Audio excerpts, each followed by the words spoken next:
Alright. Hey, what's up guys? Welcome back to Fate Grand Order Lost Belt 3.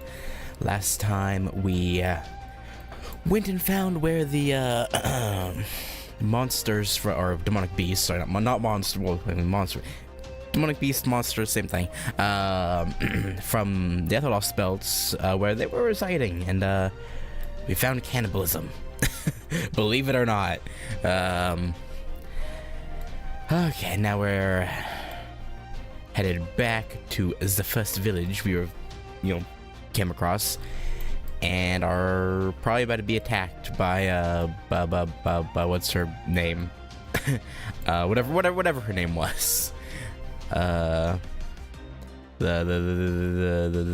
cute girl in white. And yeah. No, not Akuta. The servant, or not servant, hero that they woke up. I mean, Akuta will probably be there too, but I'm talking about the hero that was woken up. Panda lady, yeah. I don't remember her actual name though.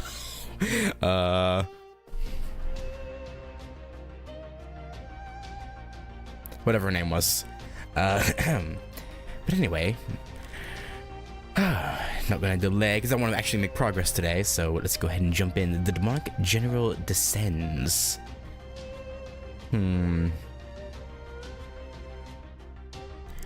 That sounds like it'll be good for us, right?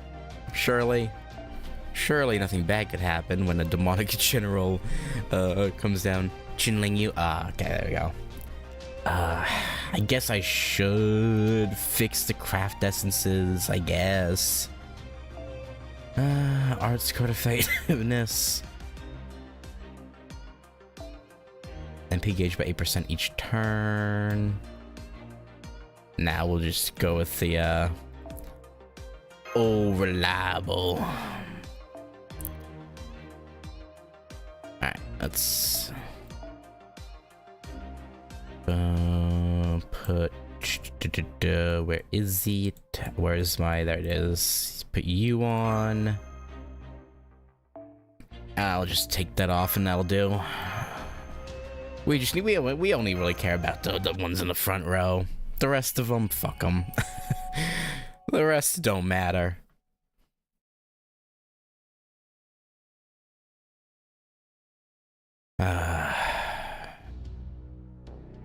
Shanyang just fired another rocket. It looks like it's aimed straight at us, just like the first one. Think this one's more supplies? Probably not. Probably not. I doubt it. I'm guessing it's either a direct attack, or it's carrying soldiers that can handle a rough ride, like when Akuta and that prince first showed up. Given that this civilization has produced humanoid mechanical soldiers, there's no telling what could be coming next. That said, there's been something strange about this Lost Belt from the very beginning. Really? What is it?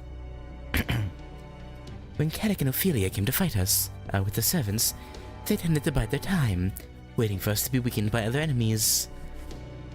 But Akuta hardly waited a moment before coming after us. Why do you think that is? Because there's no one else. Well, no. I mean, yes, then no.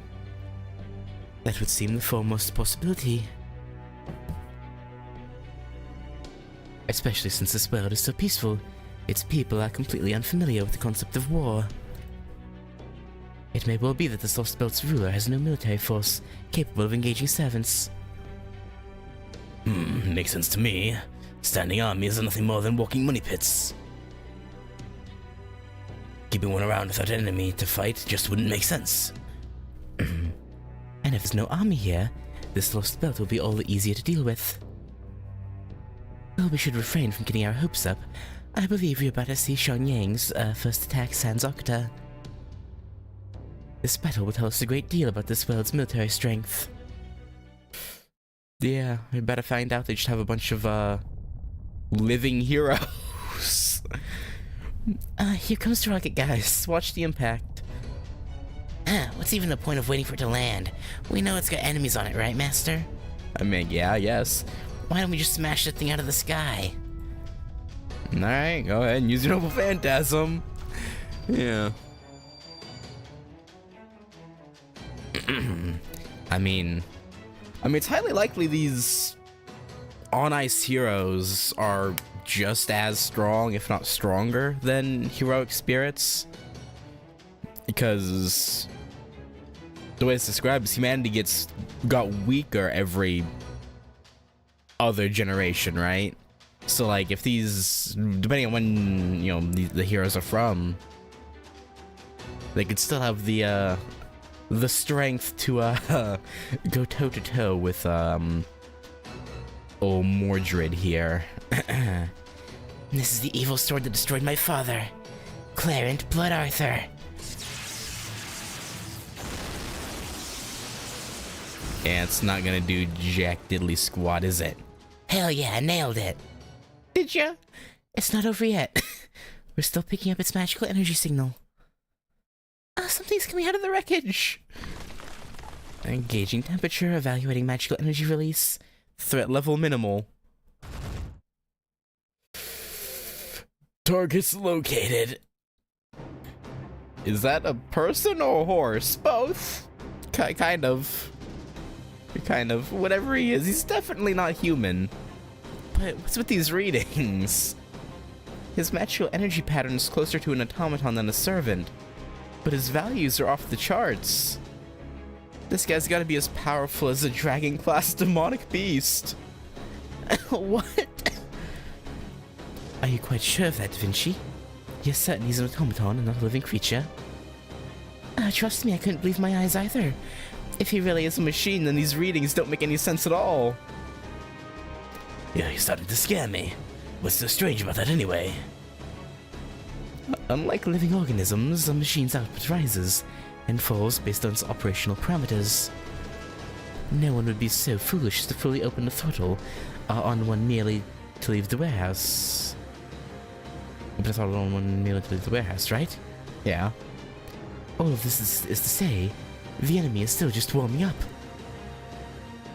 But if it's giving off this much magical energy while it's still warming up, how strong will it be at full operational capability? Yeah, that's gotta be a problem. That was a hell of a roar. I trust you measured that waveform, Da Vinci. Oh yes, we've been up against a number of opponents with vast amounts of magical energy before. But none of them took on such small forms. Retreat, retreat! Aw, crap, it's too late. Oh. Hang in there as best you can until we can find a way to escape, guys. Whatever you do, don't go toe to toe. He's that concerning, huh? Not even a Knight of the Round Table on our side is enough to, tip the scales, so to speak. That's a little bit concerning. Just a wee bit.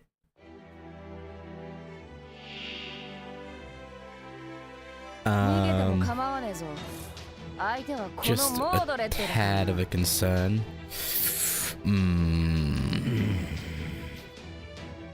Alright.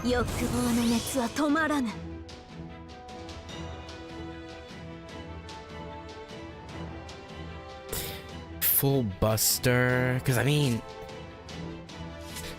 Santa Ultra still got her buff for Pilgrimage Festival, so I could go all Buster here, or just do a full combo on Draco.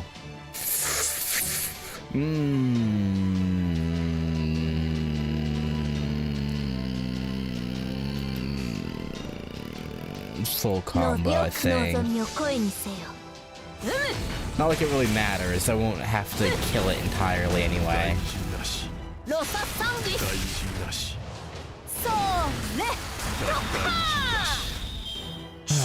What's his name again? Shang Yu?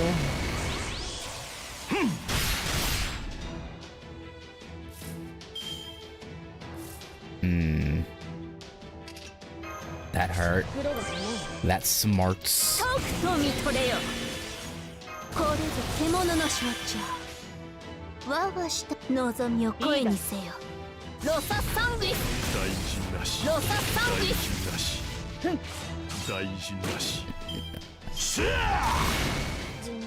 Well, rip Santa. Can't believe Santa died in Lost Belt, China. That, truly unfortunate. よかろう。はい。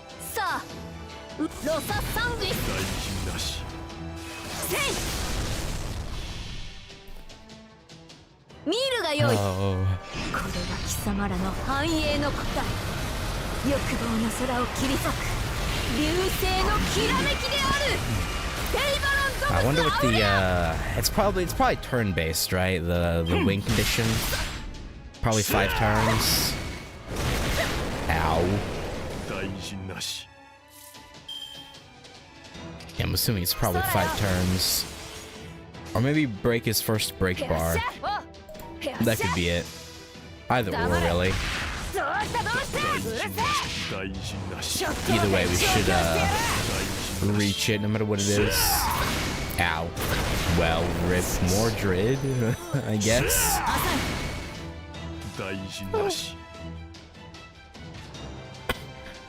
Alright, we got another Santa. Who will probably be functionally useless. We'll probably just put both these evades on. That's fine. 我が舌を喜ばせる。世の行く手は阻めぬ。Whew. I was gonna say, please end it there before he noble phantasms. That's close, close one. Yeah, you know, could have gone worse, I guess. Could have been worse.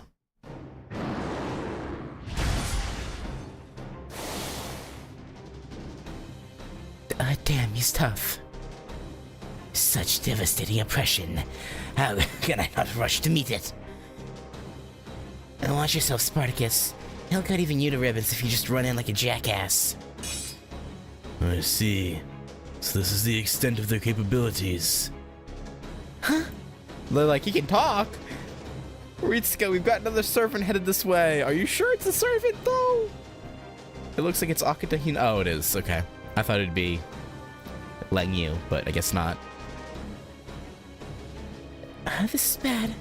If he joins forces with this automaton... Oh, whoops, sorry. I thought it was Da Vinci. If he joins forces with this automaton now... Why did you go on the attack without a sword, Shang Yu? Shang Yu? Did he say Shang Yu? I needed to measure opponent's abilities. That is all I can really do. I believe I've gained sufficient data in this encounter. We can begin our strategy meeting. Let us go to camp. I will formulate a plan to lead us to a flawless victory. Yes, Lord Shang Yu. Allow me to lead the way. Okay. You apparently, according to our readings, had the power between the two of you to beat us right here, right now. But... sure. They retreated. Well... Fo-fo. Yeah, more like they let us go. Looks like that thing just stopped by to check us out. Just to check us out? You're joking. That thing was far more powerful than our servants. What in the hell was he? I don't know. But he didn't even try to keep his true name a secret. Shang Yu. Yeah. So that was Shang Yu, the hegemon king of Western Chu, who vied with Liu Bang, the founder of the Han Dynasty, for control of China. Yeah, probably. It's probably him. Are you alright, Lord Shang Yu? I'm fine. It has been 2,048,000 hours since I last engaged in combat, but my chassis functioned without issue. I was hoping you would never need to take up your swords again. The Emperor has decreed I must. Combat may not be my original function, but this frame has since been optimized for it. As such, it's imperative I use it to destroy the Empire's enemies. Yes. Now that you're here, our victory is all but assured. So those are the Chaldeans. They hail from the same world as you do. They're our sworn enemy. Invaders who threaten the Empire's peace and prosperity. We can never coexist with them. Their goals and the Empire's are fundamentally opposed. I see. I did seem surprised to hear that name. Sheng Yu. What you told me sounded impossible, but it seems it really is true. There truly is a history where I am known as Sheng Yu. That's right. A single wayward branch of history led to you being given the name Sheng Yu. Then, oh, okay, is he not Sheng Yu technically here? And later generations knowing you as a human man. Me, a human? How could something so bizarre come to be? No matter how many times you tell me, it never ceases to surprise. That's how much China's history rippled out to the rest of the world. If the Emperor had passed away after a normal lifespan. Enough. Merely imagining such a thing gives us chills. Quite, Your Imperial Majesty. My humblest apologies. So tell us, how did you find your long-awaited return to the field of battle? My calculations show a clear path to victory. Let me handle the particulars, and defeating Chaldea will be no trouble. We see. Still, one can never be too careful. Thus we have given Qinlang Yu a battalion and sent her to join you. Oh boy. You will rendezvous with her and finish the enemy for good, ensuring a glorious victory for the Empire. Yeah, we'll see. We'll see about that. Oh, wait, Your Imperial Majesty. As they say, cleverness has never been associated with long delays. Now that we have Lord Sheng Yu with us, our victory is a foregone conclusion. I think we should move to eliminate Chaldea as soon as possible. Surely you jest, Akuta. You have fled from the enemy not once but twice now. Your tactical insight such as this is neither necessary nor welcome. Oh! Hang on, I gotta reply to this.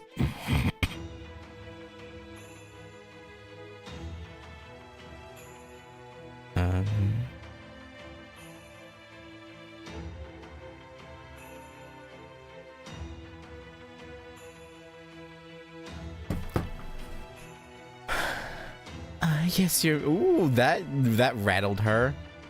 Her eyes widened a bit, like, oh. Yes, Your Imperial Majesty, please forgive my outburst. Good. You're not to make a move until Qinlang Yu arrives. Until then, you'll continue to monitor Chaldea and ensure they don't turn tail and run. As you wish.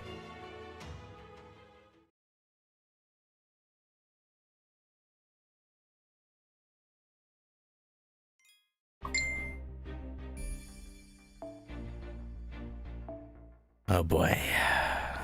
I'll be Sheng Yu and Prince of Lonling.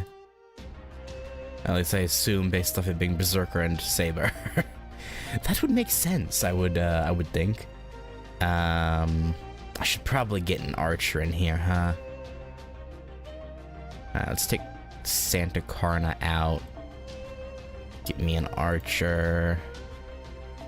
Say we'll do the trick. Well, actually, I just remove that. Let's do...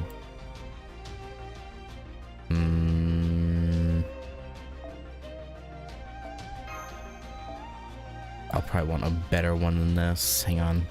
Filter to 5-star.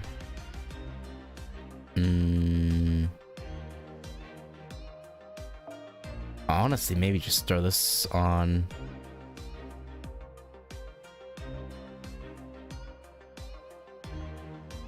Maybe. Actually, wait, where's my... Ah, right there.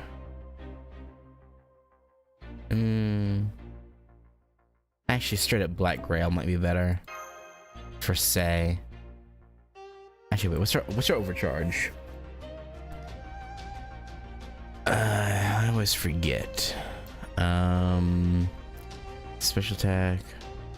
His enemies with human attribute. Prince of Lon Ling would, I assume, be maybe not. I don't know. We should go with this. This is fine. We will actually. One thing, may as well have Bazit ready to fight in case we get into a tad bit of trouble. Even though we'll just focus on the prince first. Deal with him, then we'll be good.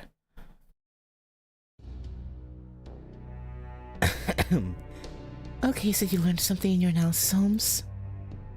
Thanks to the remains of the automata we recovered earlier, I believe I've learned something. With Crown Prince Nez's help, I examined their inner workings and... yes, they look like me.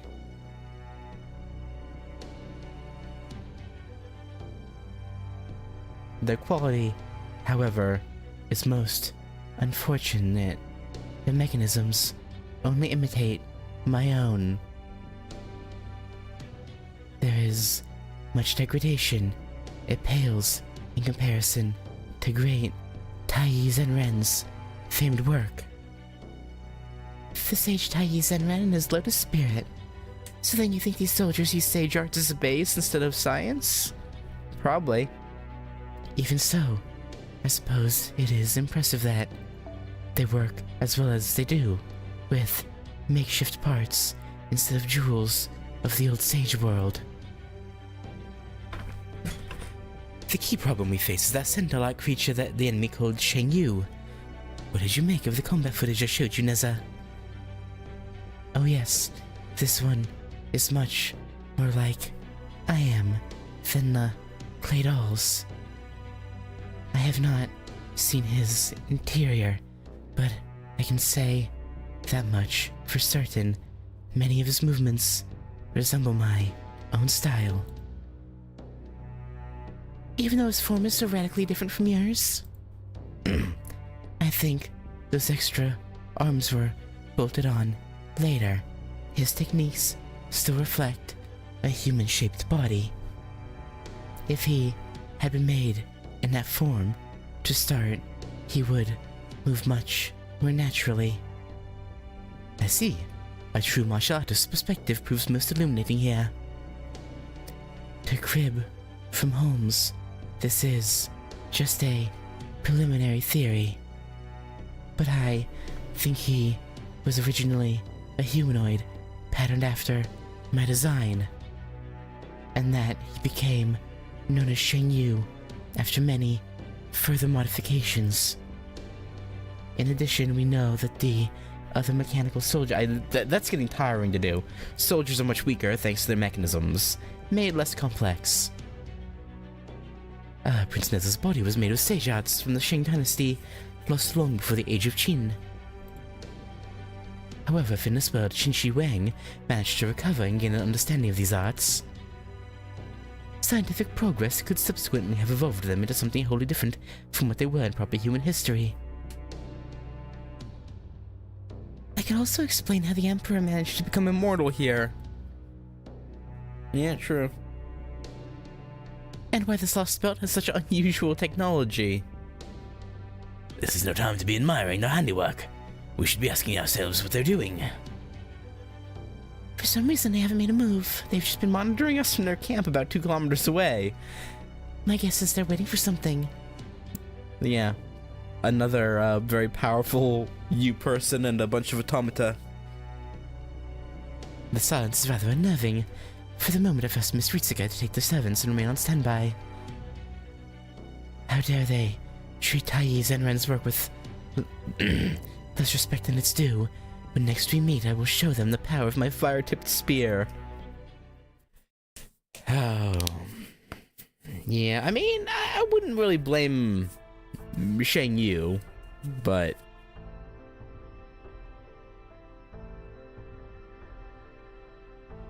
yeah, I'd blame the Emperor, though.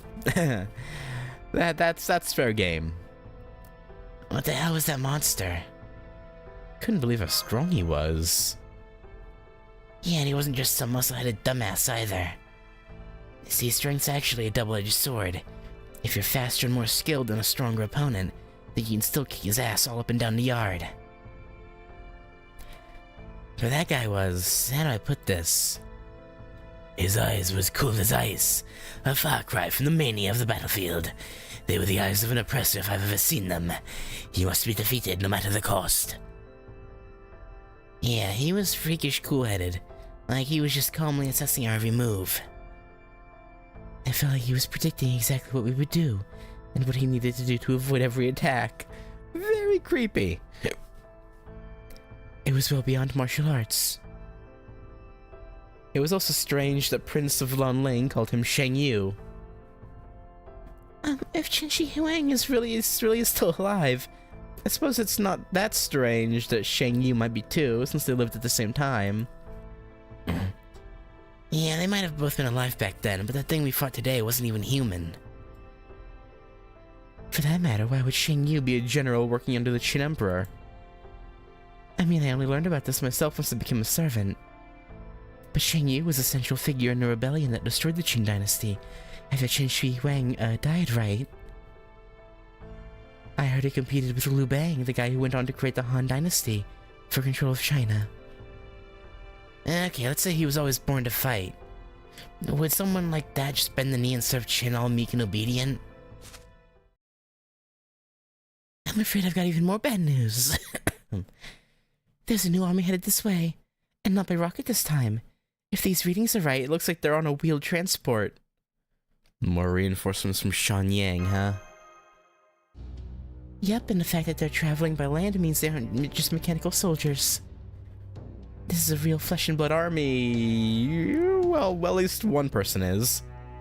Led by an actual human general. Does this mean Akuto's been waiting to rendezvous with them? Probably. I'd guess they plan to end this by combining those armies to Absolutely crush us. So we should retreat then, right? Get in the shadow border and just go?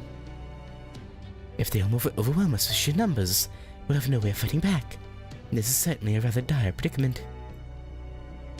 Yeah, we can't even run away. There's nowhere we could hide in this wide open field.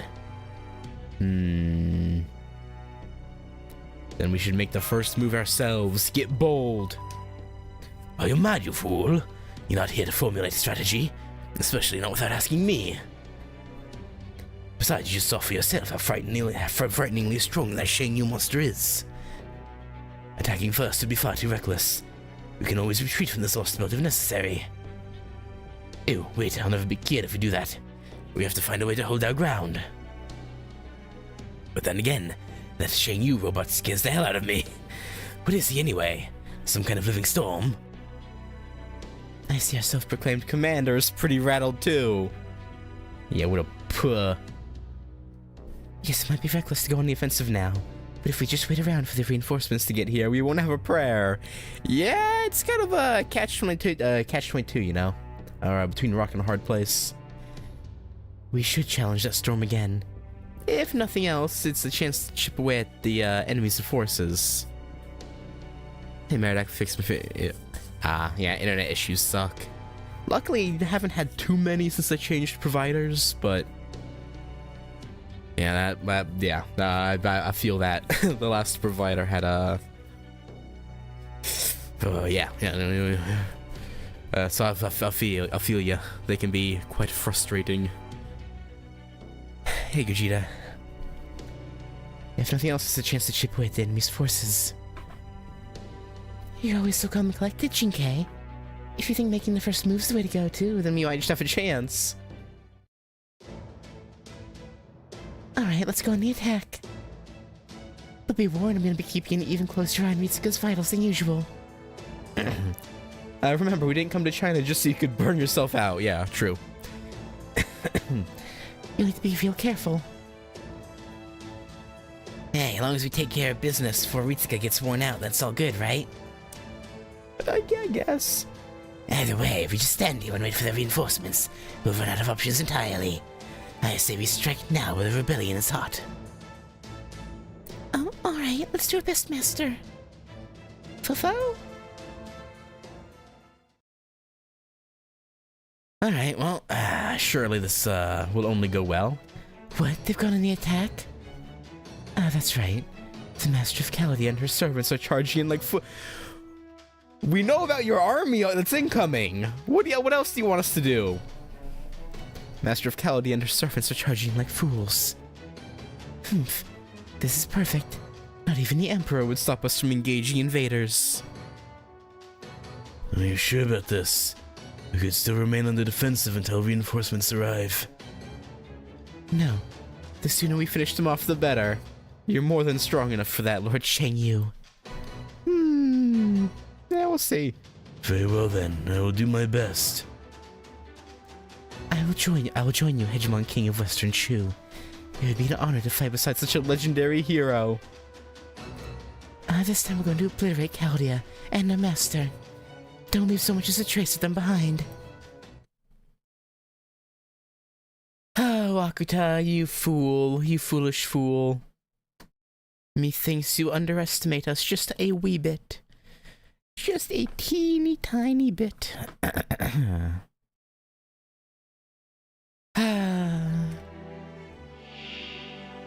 Oh boy.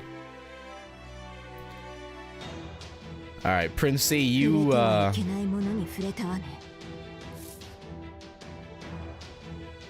I'm sure we did. Alright, well, let's, just, get, you know, people buffed up. I honestly should have gone for a strong support servant rather than just using the Mordred. This may have been a mistake on my part, but that's we'll probably be fine. Probably. Maybe. Hopefully.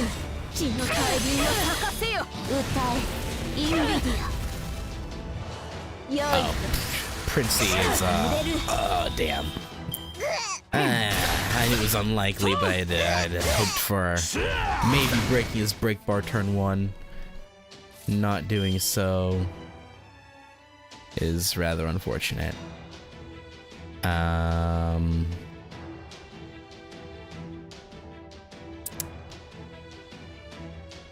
Well, we'll do this. We'll target Shengyu. Actually, wait, let me pop Sei's quick up. Use this too. Alright. Yeah, Shengyu targeted. Boom, boom. Boom.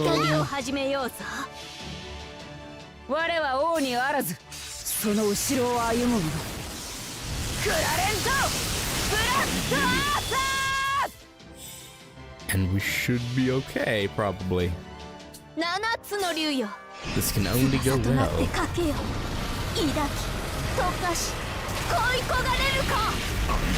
Well, you know, I had expected a little bit more damage out of that, to be quite frank with you. Wait, he's not a servant, that's right. Oh my god. I forgot. Gosh, dang it.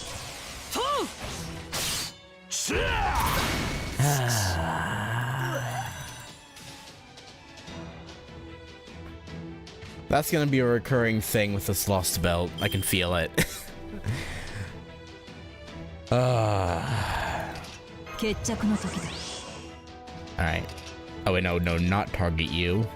Never mind. Yeah, we'll stay targeted on old Shangy boy.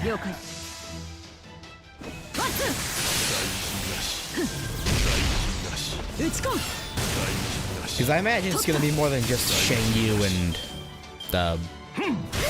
Shinmengyu. I imagine we'll have to deal with some other, like Lee, of course. One of the reasons people say Draco falls off in part 2. Yeah, if I'm feeling that. Oh boy. You know what?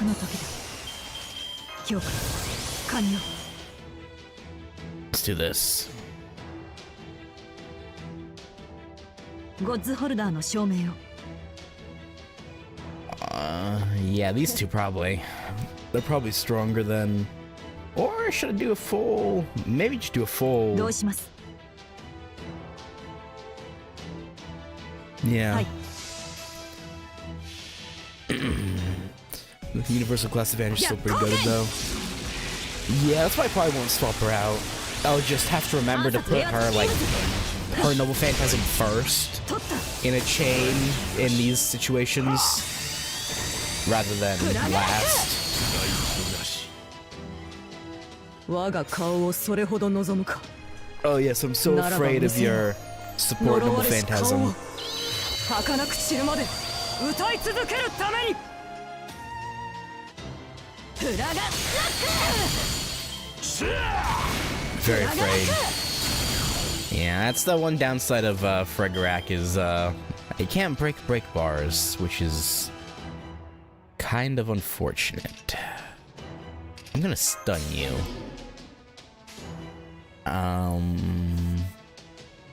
Actually, should I? Nah, Princey Boy isn't that big of a threat. I'll break Shengyu's break bar. 血の大輪を咲かせよ。 I'm not too good in this. Well, actually, no, he can do damage to Bazit, but whatever. Ah, but we're good. We good.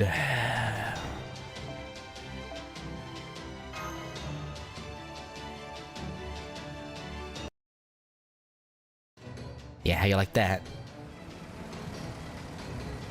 That probably didn't do much, actually. The enemy reinforcements are almost here. Guess we're too late.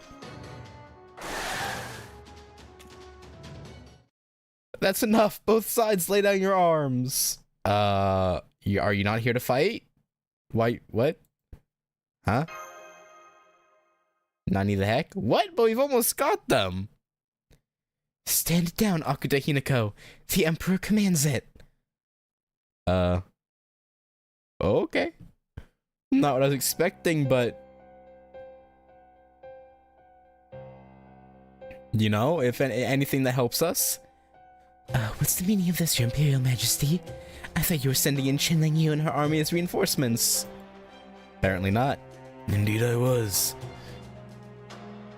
I ordered her to find Akuta and Chaldea and lend her aid to whichever side was losing. What are you playing at here, Emperor? You're kidding me. You're still being merciful to Chaldea? How many times do I have to tell you? These barbarians are a threat to your entire empire. Huh. Barbarians, is it? It seems you've forgotten what we told you. So far as we are concerned, you and Akuta are every bit as barbaric as these Chaldeans. Be that as it may, we're beginning to get a clearer picture of matters here. And the quarrel between you, Akuta, and Chaldea has nothing at all to do with us. You merely hope to use our territory as a stage to settle this quarrel. And so we are taking our time to assess both our allies and enemies, to determine who truly benefits our empire. Okay, well, I mean, we all know where that's gonna go, though, right? Because if you help us, your empire is gonna end up destroyed. Because this lost belt will get pruned away. Whereas if you help Akuta, you have it's a slim chance, sure. But there's still a chance that you could beat out Wodaim's lost belt, maybe. Probably not. But there's a slight chance. So, I mean...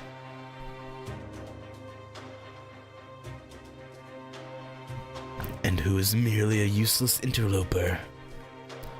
Oh, well, of course Akuta and I have been useful to you, right, Your Imperial Majesty? Have you? We came here to serve the Empire in its hour of need. Ah yes, that reminds us. What is this dire threat our empire faces? Is it the Chaldeans who've stumbled in like drunkards? Is it an invasion of Xiangyang, my capital city? What say you, Hanshin? No, Your Imperial Majesty. The area that poses the greatest danger to the Empire lies outside that massive impenetrable storm.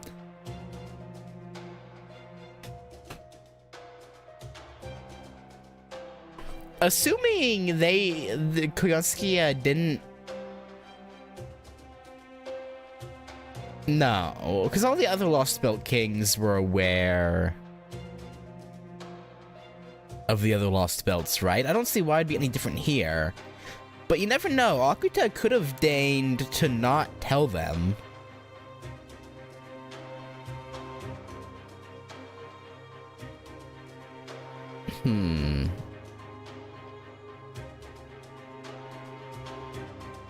Speak, of course, of the entire rest of the world, as it's now cut off from your Imperial Majesty's blessings. Then what is currently our most pressing need? That would be gathering information about the world outside the storm. And not by taking a stranger's word, but sending out soldiers you know and trust. Good, good. That is precisely what we had planned. We would expect to know less from one of our most loyal retainers. Very well. How might we go about sending soldiers into the storm to investigate? You would need our technology. I doubt the ones who came here on their own will be much help. Whatever ability that let them come from their world is most likely something they can only use on themselves. And what of the more recent arrivals in our domain? The Chaldeans seem to have crossed the storm using some kind of strange vehicle. So if we had that vehicle, we should be able to do the same. Theoretically. We would still need to learn how to use the vehicle, if not how it was built and how it functions. But once we do, it should serve to transport the Empire's armies to the world outside. Huh. Oh, Koyanskia! Things aren't looking too good for you in the, convincing him to side with you, front, huh? This Emperor is good. That's a surprising amount of clarity about the big and small pictures. There you have it. Chaldea is a much more valuable bargaining chip than either you or Akuta. If you wish to negotiate with us, you'll need to offer something of far greater value. Tayun Scapone. My name is Koyanskia. Are you sure you aren't doing this on purpose, Your Imperial Majesty? Of course. We thought we were doing you a kindness, since you would surely dislike being called by the name you deserve.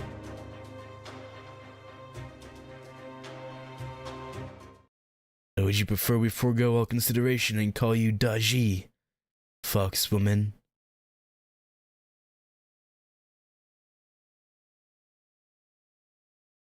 Pardon me?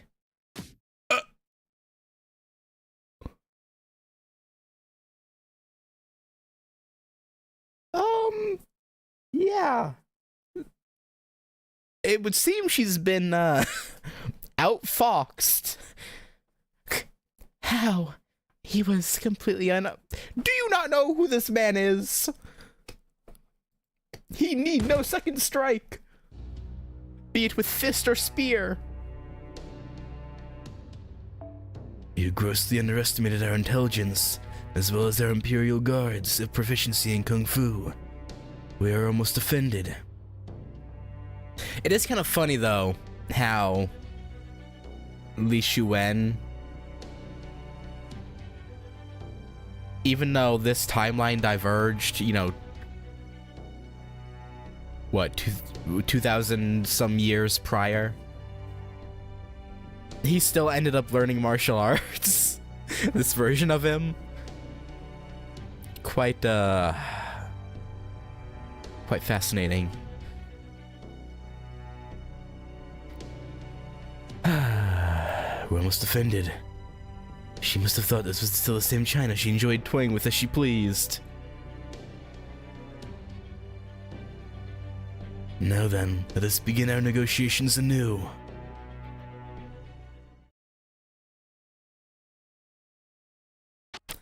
Yeah, no, to be fair, yeah.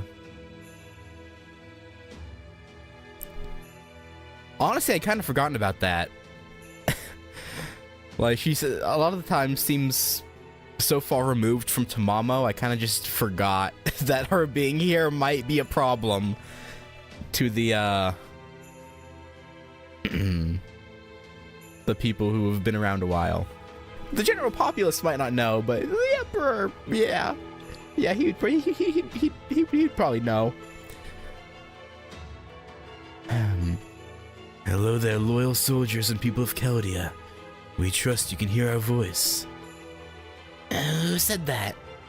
I think it's coming from Mash's shield? The voice of an empire is heard by all its citizens, no matter where they may be. They will find them just as surely as the sun's rays. In this case, we are merely focusing a magnetic beam upon that girl's shield, thereby causing it to vibrate. We could use anything of sufficient rigidity, but we assume you prefer For your skulls not rattled directly. Yeah, no, that... Yeah, preferably. The voice of an empire? Then does that mean... We are prepared to hand over this Koya something or the person you've been seeking so desperately. You mean Koyonskia? Correct. However, in exchange, you must agree to let us examine that vehicle of yours in detail. Accept this condition and we'll guarantee you safe conduct in these lands. None will dare threaten you while you are under our protection. Oh, what? Your Imperial Majesty, What are you saying? Oh yeah, he's onto your schemes. Akuta Hinako, if you had shown yourself capable of capturing that vehicle unharmed, we would not have resorted to these measures.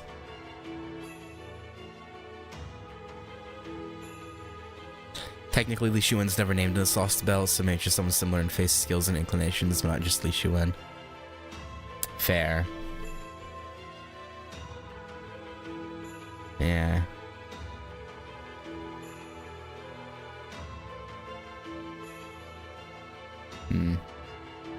But you have all but trumpeted your intention of leaving not so much as a trace of Chaldea behind. You fought to destroy them, Shadow Border and all, despite being fully aware that it's not what we desired.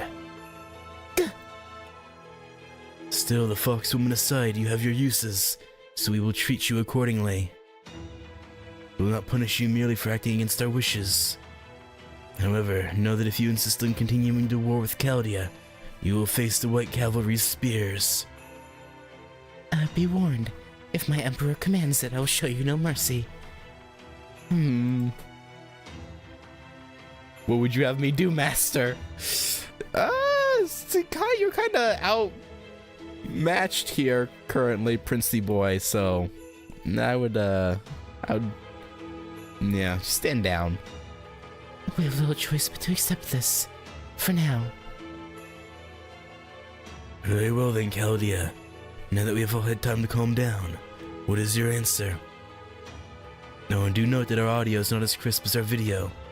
When you wish to speak to us, make sure that you face directly upwards and raise your voice.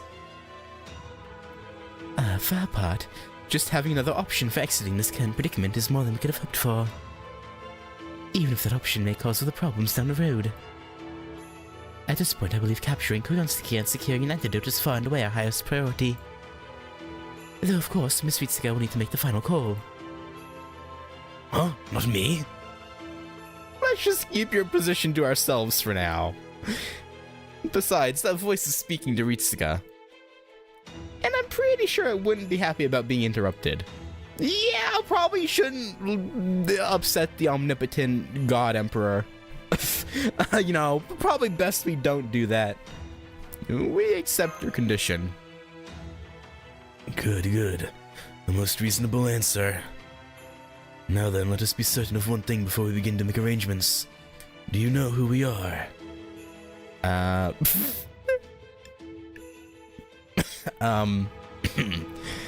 You're Qin Shi Huang, the first emperor of Qin. Right you are. We thought we might need to explain all that in Excruciating detail. We're relieved to see that these concerns were baseless. Very well then. Now that we know you properly understand our eminence, let us proceed. To begin, Qin Yu there has brought with her a number of engineers. You will admit them along with their equipment aboard the Shadow Border. How do we know they won't break anything? Very well then, we'll have our engineers conduct their work entirely under Chaldea's supervision. Being very accommodating. However, be aware that they will not cease their investigation until they are satisfied with the results. We trust you can work together in good faith. I think the other one says the European upstart. So I'm guessing it's probably around the time of Julius Caesar where he conquers Rome, I would imagine. Makes sense. Or at least is at war with Rome at that time.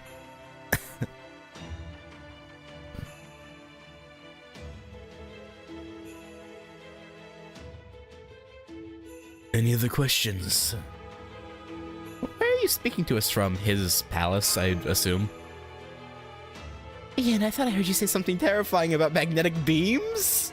Indeed you did. I'm speaking from directly above you, of course. Turn your heads upwards and it should be abundantly clear.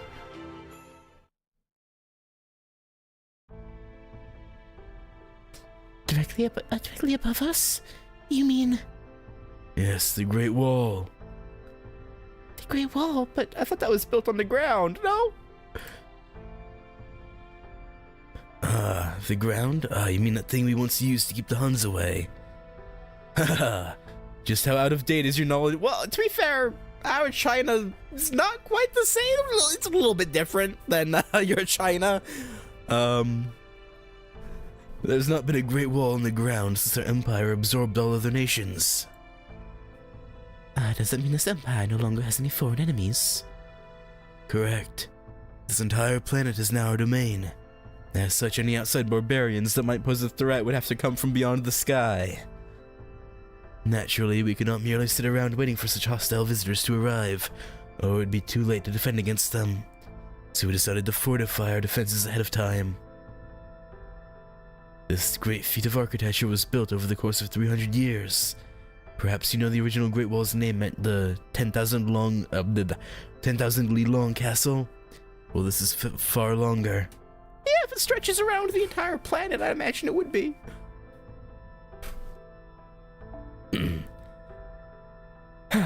If we were to measure it in li, it would be 131,424 li in length.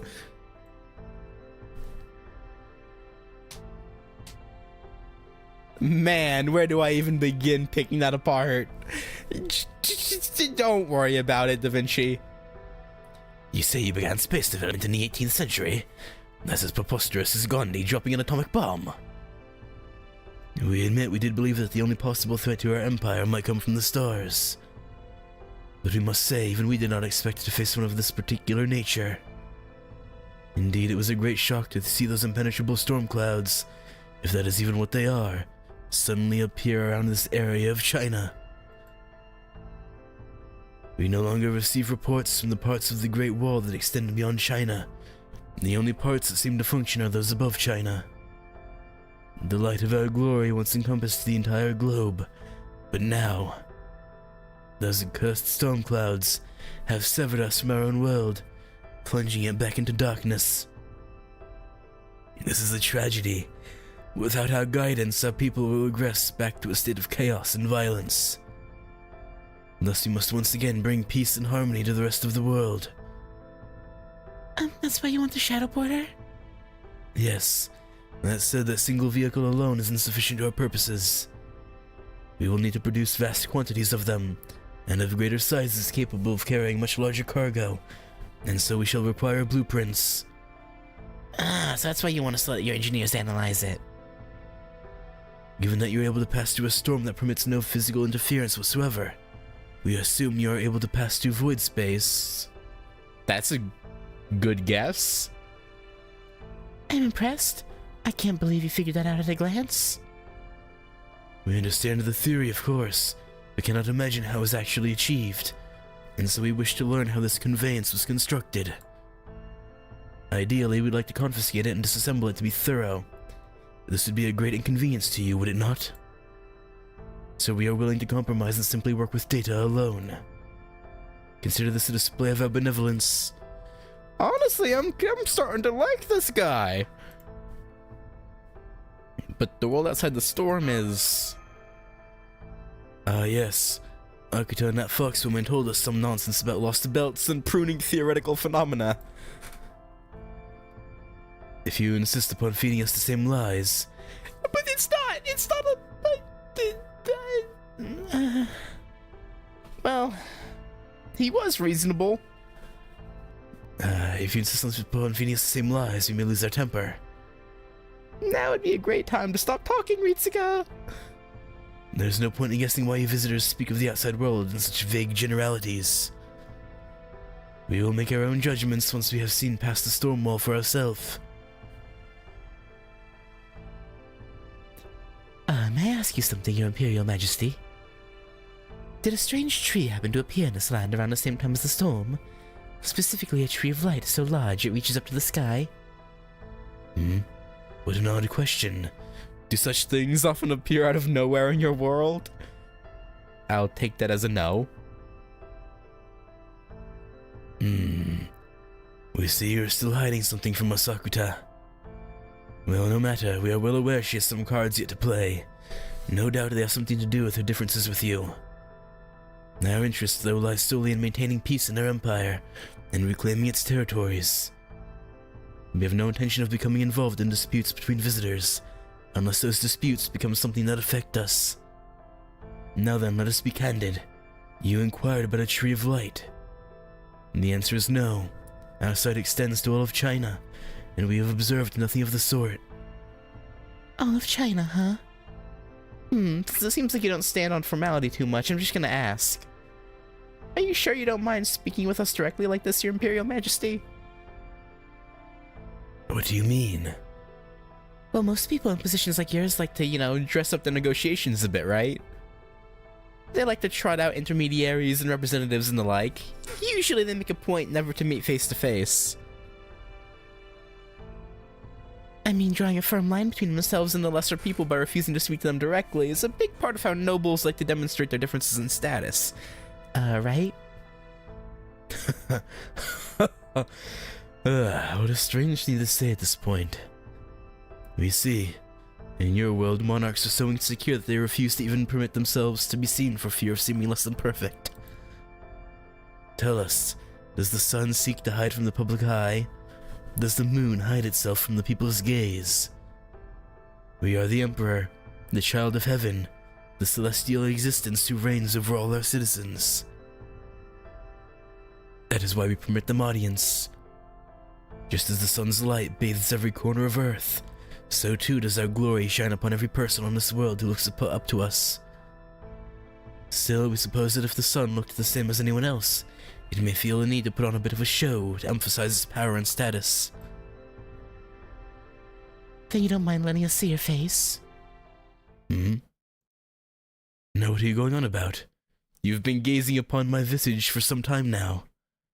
Huh? Well, we suppose you cannot see us with your naked eye, not with the horizon in the way, but you've still been observing us with those mechanical birds of yours, have you not? Indeed, our eyes have met a number of times. I'm sorry, I don't understand. We've been observing Shanyang from a distance, yes, but... What? Then you stare at us without realizing who it is you look upon. How insolent.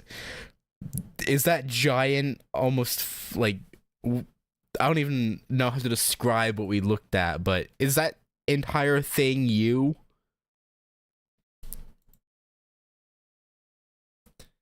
We suppose you cannot help your ignorance, but now that you know, you should be more careful. Wait, hang on. Are you telling us the thing floating above Shanyang is... Yes, that is us.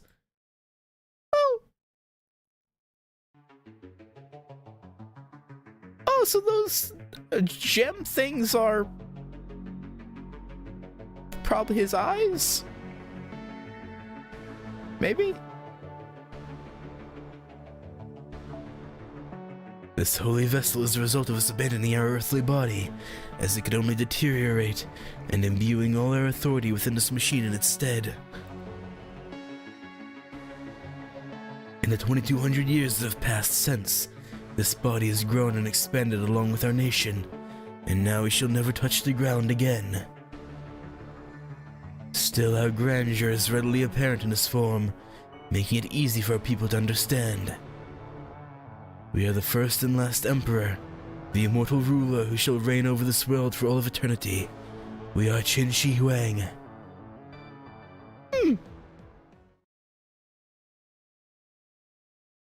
I'm interested in that boss battle. That should be fun. I'm assuming he is a boss battle. I would think he is. Maybe not though. Who knows? First, Lance or Saber and Rider. I don't know why I said Lancer. Okay, I assume this is gonna be Qin Ling Yu, who's siding with us.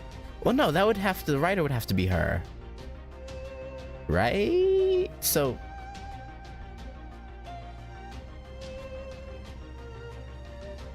I guess we'll see.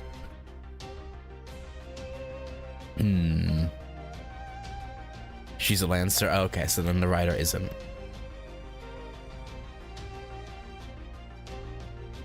Might just be a random enemy then that's a Rider. So this is definitely probably her?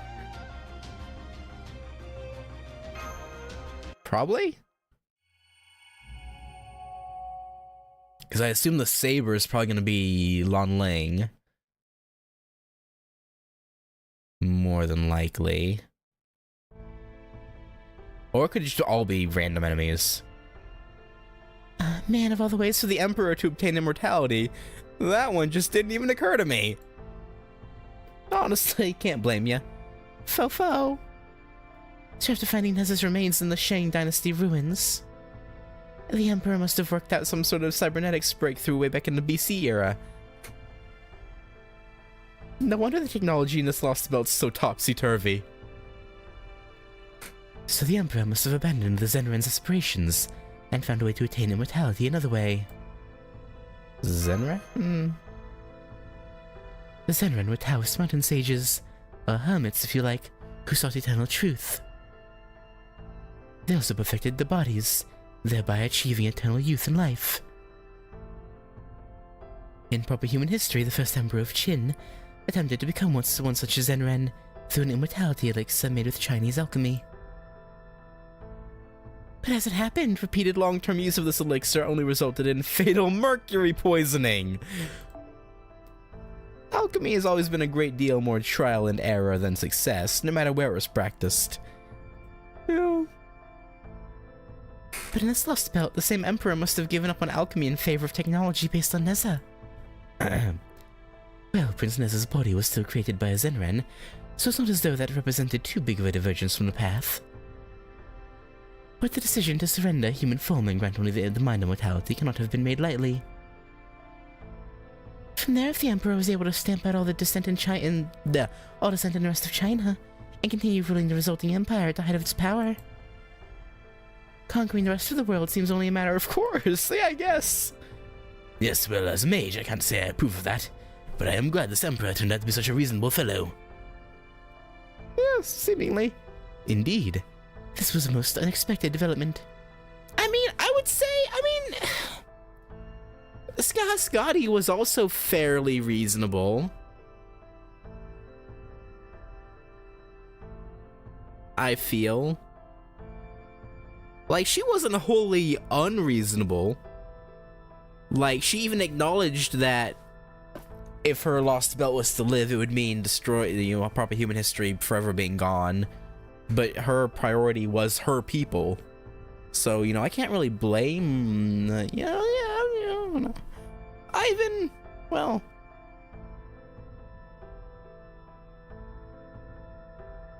I think Ivan probably tried. he tried. I never would have guessed that a lost belt's ruler would sever ties with its crypta in favor of negotiating with us. That said, what do you make of the request to examine a shadow border in exchange? It's definitely a risk. I mean, we didn't so much as tell the other Lost Belt factions that Zero Sailing's even a thing, but he kind of figured it out on his own, so. The Russian and Scandinavian Lost Belts both seem to have their hands full with their own affairs. But China's different. Quite so. This empire is under the impression that the rest of the world is part of its domain, and that the storm is responsible for severing their ties to the rest of their land. They see the situation as an unprecedented disaster, much like we did with proper human history being wiped out of existence. I wonder what they'd think if they saw the world outside their lost belt. Probably pretty distraught, maybe. Yeah, their potential reaction's key. Hang on, my nose is running.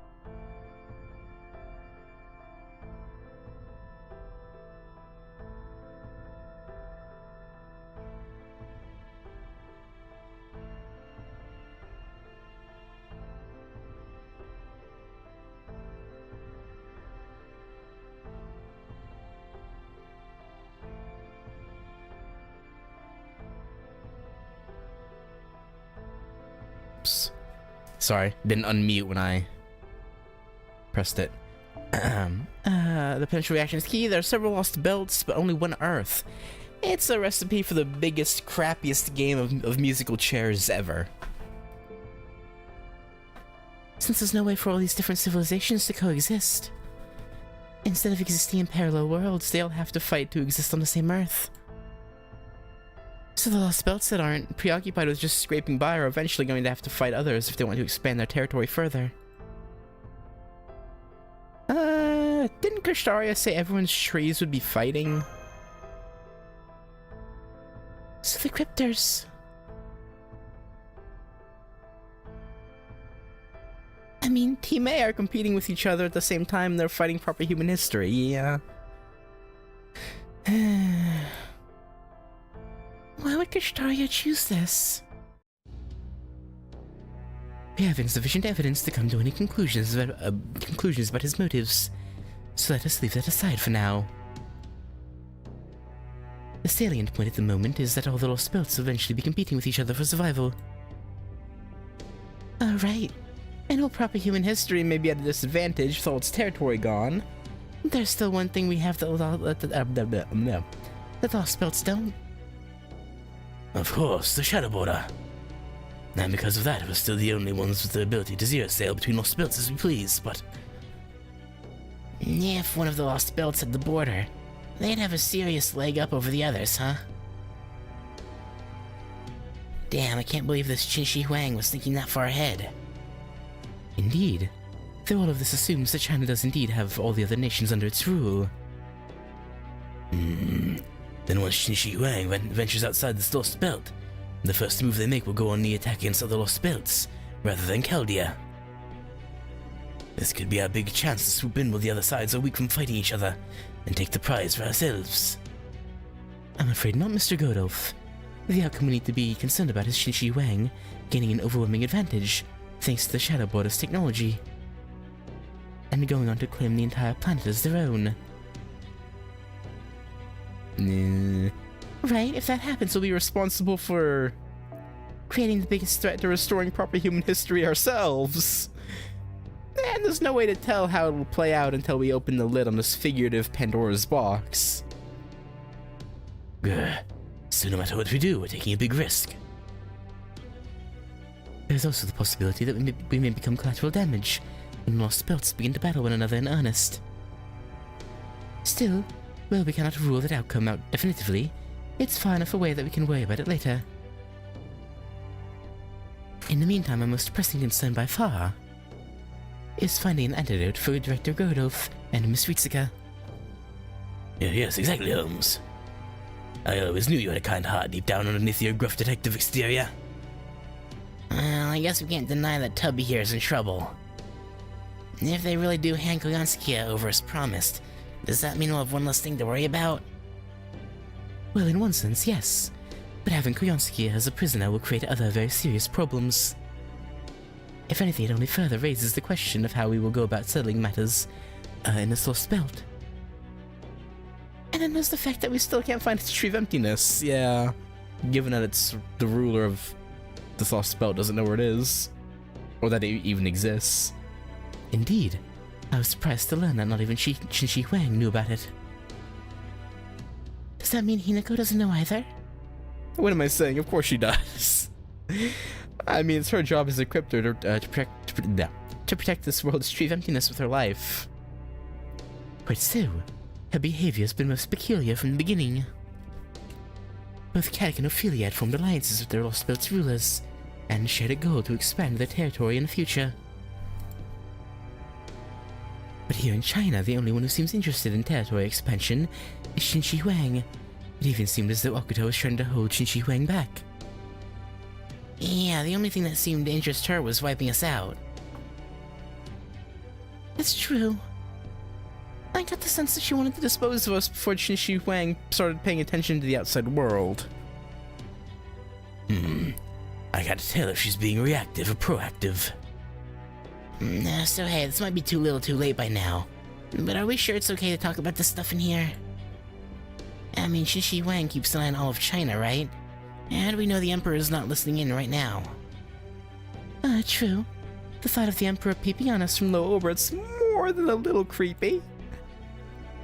But the flip side of that is that it's all the Emperor can do. We should still assume our heat signatures are visible even with a roof in the way. But as far as audio is concerned, the Emperor mentioned that the quality isn't good, and we can only be heard when we're looking up and raising our voices. I know, because I tried yelling a bunch of obscenities at the Emperor when I was in the cockpit. You know, if he had heard you, we'd probably be in a little bit of trouble. Just saying. Hee. So that's what all that stuff about old geezers, cyberpunk ripoffs, and 80s leftovers was.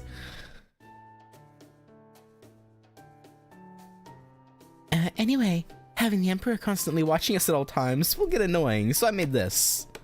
Oh? What is it? A stealth module for your new Mystic Code. I tried modeling it off of Robin Hood's No-Face May King. Just think of it as a streamlined, portable, bounded field. Oh, that's amazing. When did you even have time to make that? Thanks, but it's really not quite as impressive as it maybe sounds. There are a lot of stability issues and other kinks to work out. Oh. If the mono levels in the atmosphere are too dense, or it's really hot or really cold, it falls apart like a house of cards. Oh.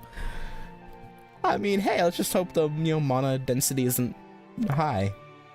And that should be fine, right? So that means it'd be pretty useless in the other two Lost Belts we've seen. I see. But when one considers how stable this Lost Belt's environment is, it becomes clear how useful such a module would be here. Oh, it also focuses on precision over area of effect, so it won't hide you from someone close by. But since we only have to worry about long-range spying here, it should work perfectly in this case. A very convenient tool that happens to work perfectly for just this. Interesting. What the? Did Xiangyang just launch something else at us? Let's go check it out, Master. It might be the engineers? Or... no, benefaction, no. Oh, benefaction! Our village got a benefaction. Most glorious and majestic heavenly emperor wishes to thank you for your hospitality to our otherworldly visitors. Be grateful for this blessing. Thank you, most glorious and majestic heavenly emperor. Thank you. Benefaction. I remember now. They said that's what those rockets are usually used to deliver. Man, they're so lucky. I can't wait till I'm grown up and can get benefactions too. You mean kids never get them? We do, but they usually don't work as well when you're little as when you're grown up. They sure don't for me. Okay, what exactly are these benefactions? Say, wanna try mine and see what they're like for yourself, miss? Here you go. It looks like medicine? Yep, it clears your head out and makes you feel really good. It's like a dream come true. Drugs? Or mind control?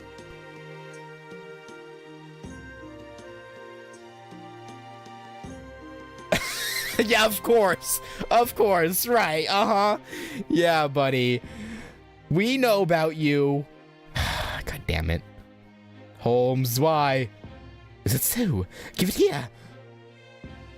Hey, Holmes, Rest assured, I'm not speaking solely out of personal desire. Don't you think such a drug is worth analyzing? Sure. This could be some sort of technology unique to this lost belt that has no counterpart in proper human history. I see, so this benefaction isn't money then. Of course not. I doubt this farming village even has a monetary economy. Then again, the fact that we've seen so much agriculture Would suggest some economic activity. What if their crops yield a tremendous surplus every year without fail? Is that even possible? In our world, using methods of agriculture with which we are familiar, no. But things may work differently in this world. I took a look at the wheat they are growing, and it was like nothing I've ever seen. In fact, I can't even be certain it's wheat. All I can say for certain is that it's been heavily modified. Perhaps this seemingly primitive form of agriculture is actually far more advanced than we have been giving it credit for. Even though these farmers don't have so much as a single tractor. Perhaps their methods are so advanced, they have no need for machines. Why didn't you analyze the wheat along with that shady drug then? You might learn something. I cannot say that the wheat is nearly as interesting as the drug. Yeah, I'm sure it's not. Now, if it was weed rather than wheat, that might be a different story. But now that we no longer need to look for Koyanskia, I suppose I could spare the time.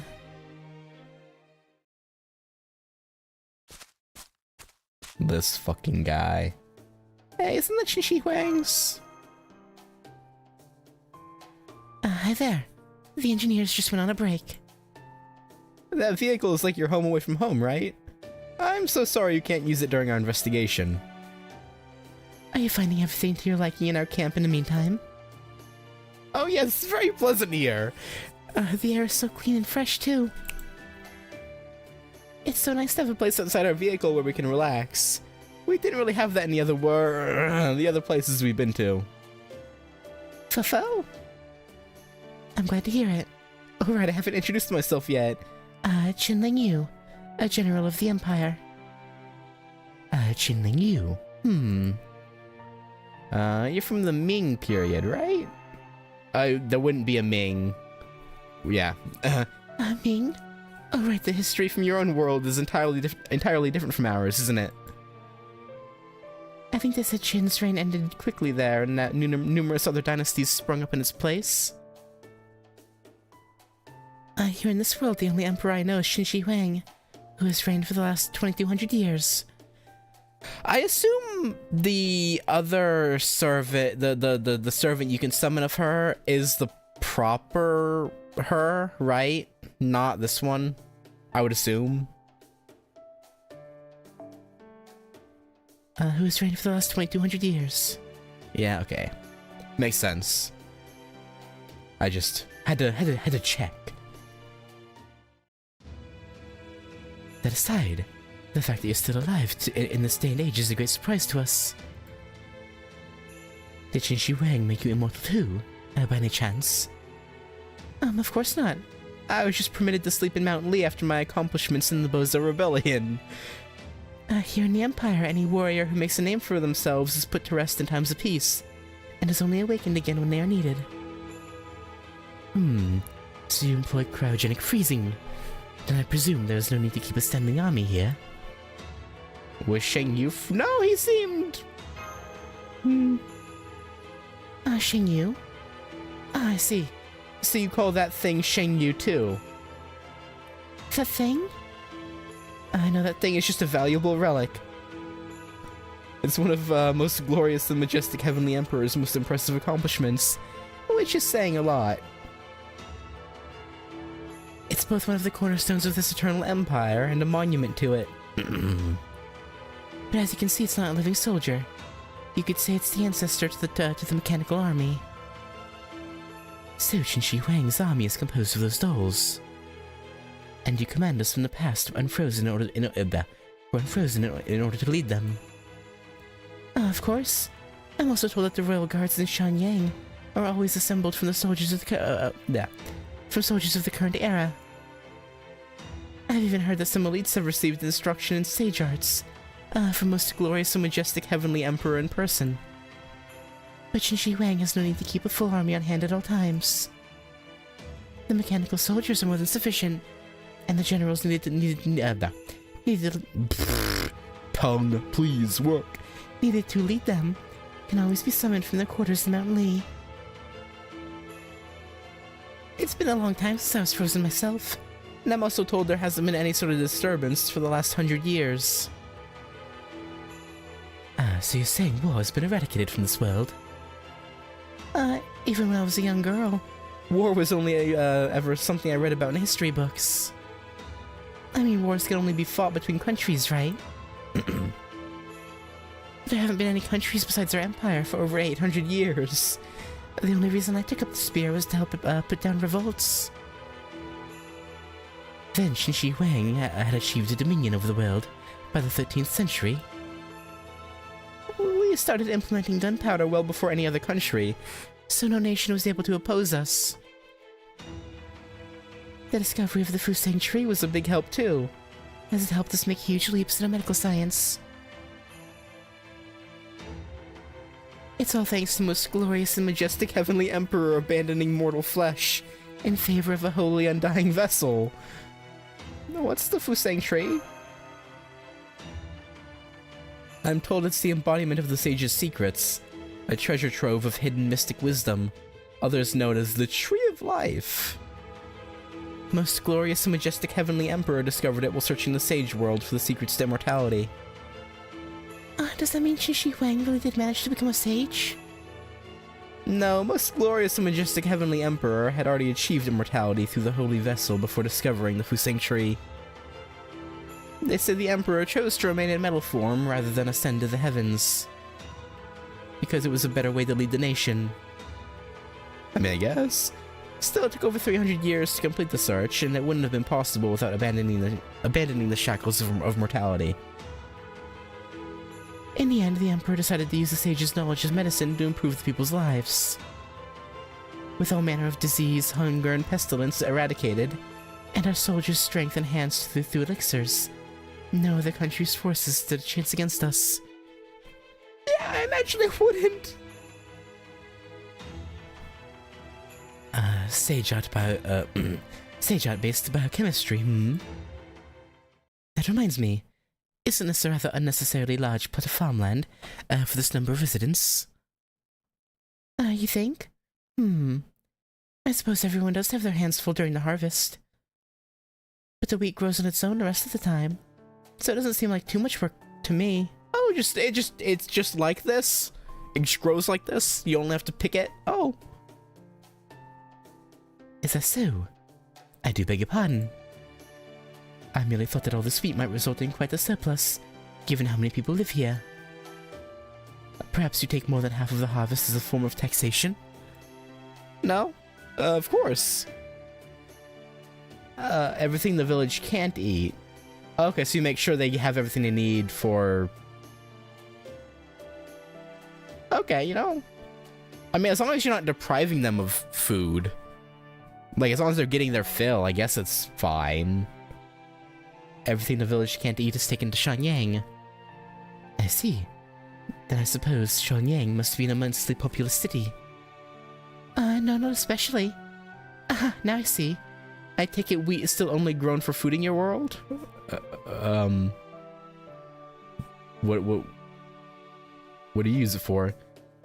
Is that not the case here? Wheat is the key ingredient for ethanol, the Empire's most valuable source of energy. Well, don't I look a proper fool? I was completely taken in by appearances, so this rather mundane-looking wheat field is actually used primarily for growing a fuel source. I did hear that the world you all come from has a completely different history from ours. I can only speculate, but I gather the world you come from must be a cruel and unforgiving place. Yeah, I mean, kinda. What makes you say that? Both you and that young lady are, I do hope this doesn't offend you, but what? Neither of you look as though you enjoy fighting. You have such kind eyes. So much so that I can scarcely imagine you in any quarrels to begin with. Fo-fo! And yet that weapon the young lady carries looks to be so heavy and dense that even the most seasoned of our warriors would have difficulty handling it. Well, there's reason for that, but yeah. What's more, I can tell she wields it as naturally as if it were an extension of her own body. That people such as yourselves have been forced to become adept at combat at such a young age. Well, that says a great deal about how harsh your world must be. I mean, there are special exceptions, given what they had to go through, but, yeah, I guess. You know, the whole singularity mishap. Hey, damn, looks like they're gonna party all night, huh? That benefaction stuff must be some real good shit. Indeed. What's going on, man? This isn't like you. And I thought you'd be all up in arms about, you know, these poor people dancing at the meager blessings their oppressors deign to bestow upon them, or something. Yes, perhaps under other circumstances I would. But seeing how happy they are right now, it is difficult to find fault in this. So that's how it is, huh? It was the pain and starvation I saw so many forced to endure that first moved me to rebellion. They were treated more like animals than people. Their smiles in moments of hard-won victory and freedom were so fragile, so honorable. They were nothing like what I see here now. Now that I think of it, I've never seen anywhere so filled with joy and peace as this village.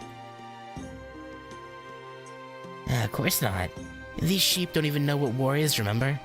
Couldn't be further from our world. I had always hoped that the blood my compatriots and I shed would buy smiles like this. But I never dreamed I would truly get to see them. This world is too perfect for the likes of me. I mean, it's not perfect, you know. Them not having literature or anything of the sort is a bit of a downside. Honestly, I can't blame them for...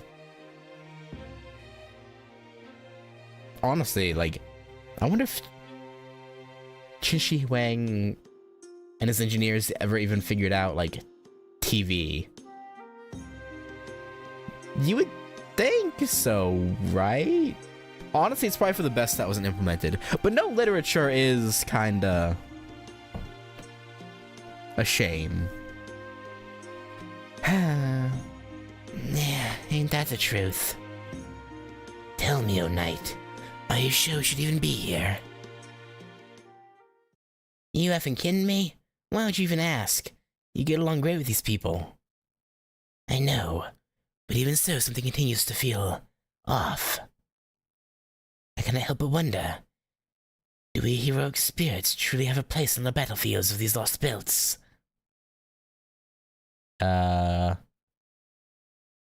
Sparty boy?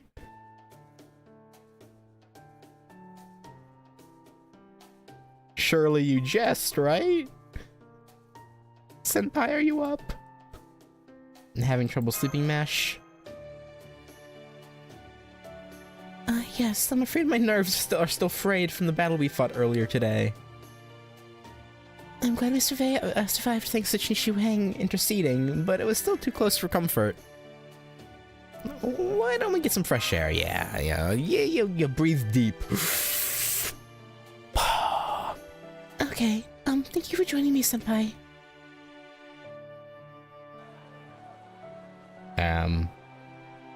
I see the villagers are still enjoying their festival, yeah.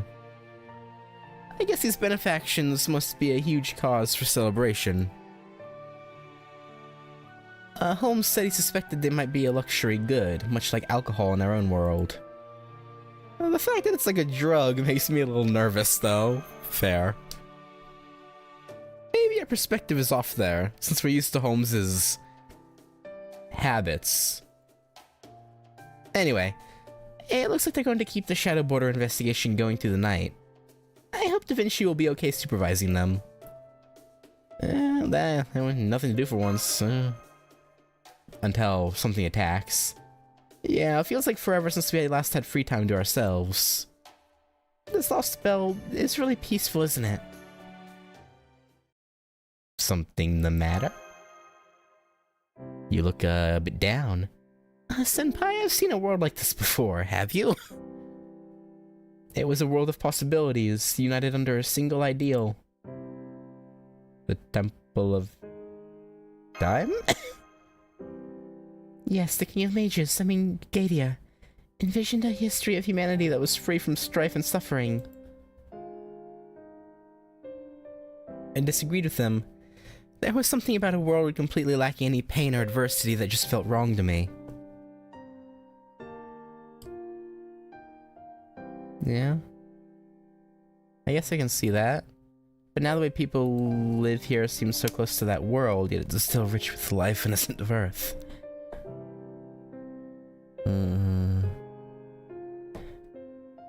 It still has problems, though.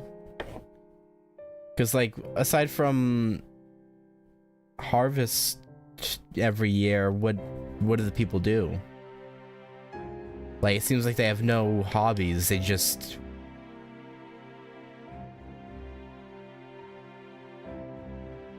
live, breed, and die, and harvest. That seems like that's all they get up to. I mean, to be fair, and when benefactions come around, they get high, but other than that, you know, it seems kind of dull. The way people live here seems so close to that world, yet it's still rich with life and the scent of Earth. These people aren't illusions. They're just as real as we are. But we're still this world's enemies.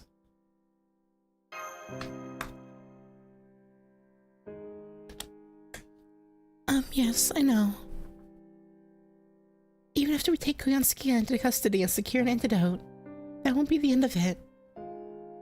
We can't stop fighting until we find that tree of emptiness and cut it down. And prune this world away like it was originally meant to be. I know this is a rare chance to rest and relax, but when I think about that, I just can't get to sleep.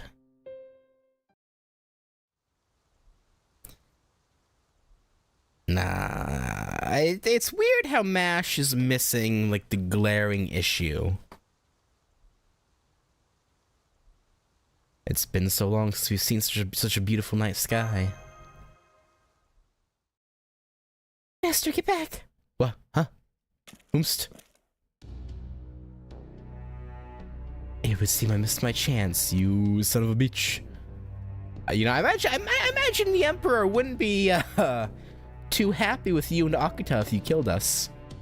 I thought it'd be easy to kill you under cover of darkness. I underestimated those who have spent their lives dedicated to the art of war. Even if it would take no more than a single stroke of my sword, I cannot bring myself to sneak up behind and murder someone in cold blood, as they admire the beauty of the night sky. Prince of Lunling! But we've called a truce right now, us and the Emperor, maybe. Yeah, no, you and the Emperor called a truce. My master and I agreed to no such thing. As such, tonight, when everyone else had lowered their guard, would have been a perfect chance to end you, Master of Chaldea. Ordinarily, I would like nothing more than for those moved by beautiful things to live out their lives in peace and happiness. But now that we have met as enemies, that can never be. I had hoped to end you before you had to feel any need for fear. Forgive me for my incompetence. Did you really think it'd be that easy, servant? Jinling, you? Did you honestly believe I'd fail to protect our allies in a moment perfect for assassination? Perhaps a true assassin would have been able to elude me, but you? Not a chance. Shh. Warriors like you are meant to cross swords in a field of battle, not skulk around in the dead of night. Your master must be grossly ignorant of war to send you on a mission so badly suited to your abilities. Yeah, maybe. Silence. I will not suffer any insult to my master. Still, now that I've heard such insolent remarks, I need feel no guilt for drawing my sword. For that, you have my thanks, General. Unfortunately, he has the class advantage over her. Sag. But hey.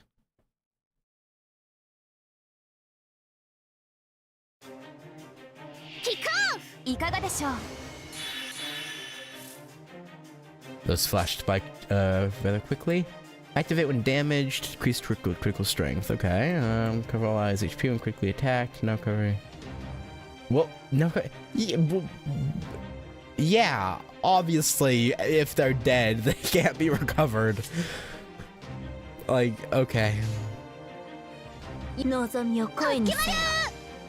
ロササングリス。イラ、グラ、アケディア。ドルシー。Oh man. I'm surprised there are puppets working with. I'm going to assume canonically these puppets aren't fighting us. They just wanted to fill out the battle a bit. Because why would the puppet soldiers be helping him when. Yeah, it doesn't really. Yeah.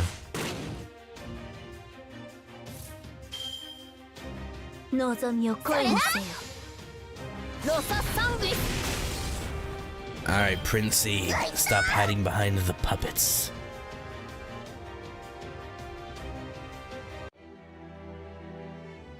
Oh, you have more puppets, huh? Okay, alright, you little coward.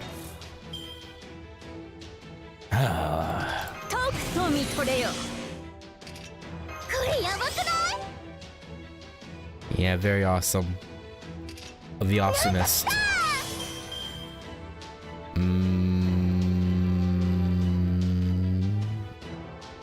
Damn.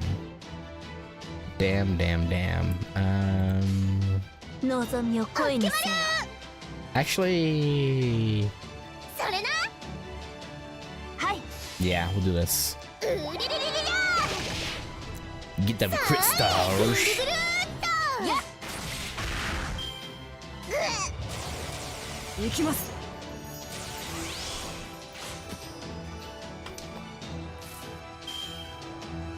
Alright. Yeah, it should kill the puppet.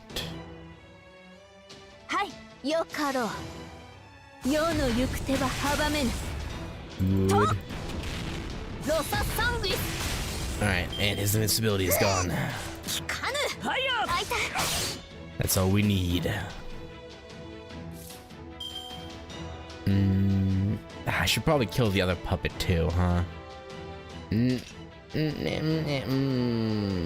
Yeah. I guess we should, I suppose.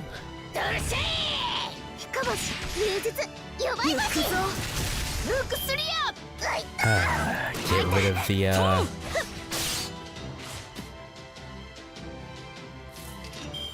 the support. Alright, this'll work. And he is a servant. Put your hands up!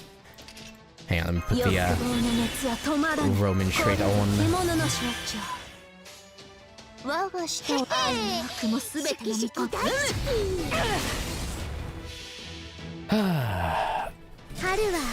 I assume he'll retreat when his break bar gets broken. I would think. If he's not a fool.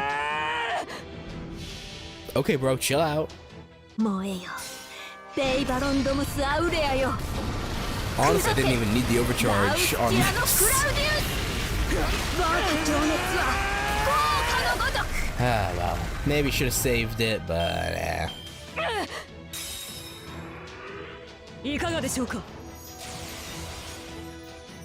Alright, not retreating.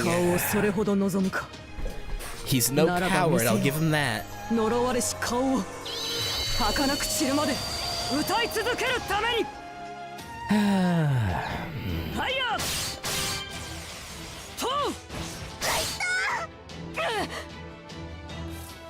Alright, I'ma take you out before you die. Wouldn't be good to have the Emperor's General die on our watch. Obviously, that realistically, you know, gameplay-wise, wouldn't affect anything. But you know, I like to play it as though actions have consequences.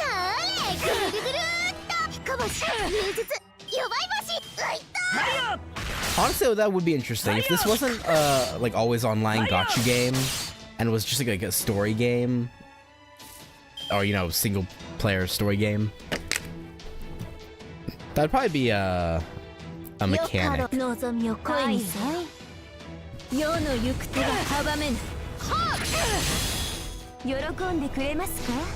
Which kind of makes me wish it was, but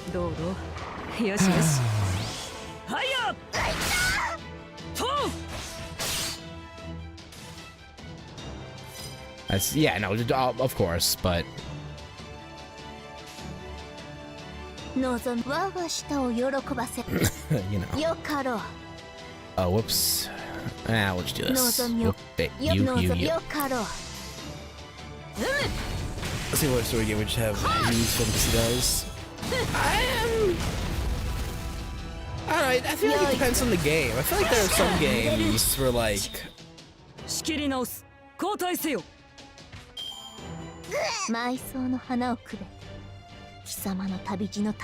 feel like I guess it would just depend on how the game is written more than anything. Like if it's written around like a person dying, I could have consequences versus just game ending. I don't know.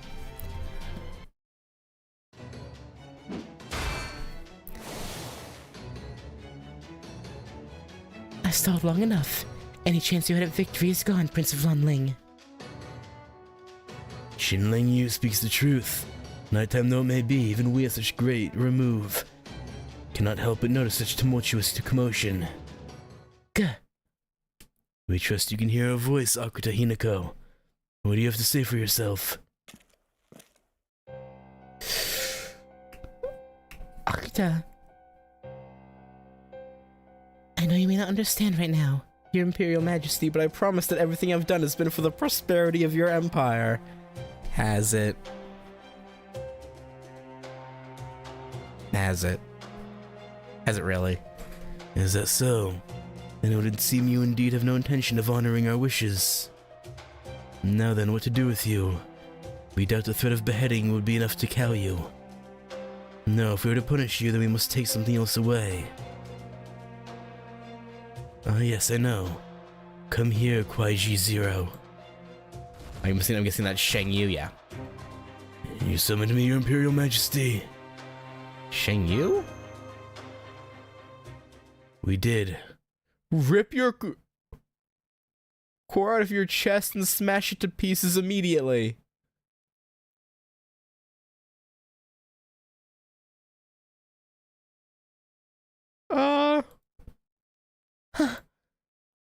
As you wish, Your Imperial Majesty.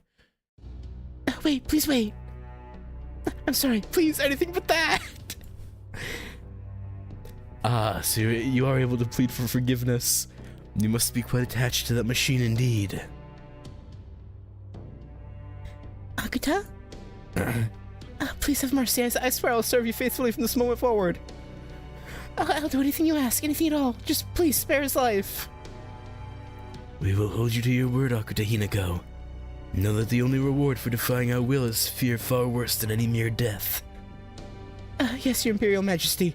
I swear I'll never go against your wishes again. Well done, Xinling Yu. You need not concern yourself with that woman any longer. Understood, Your Imperial Majesty. Lady Ritsuga, I suggest you return to the camp and retire for the night. Senpai? Let's go, Mash.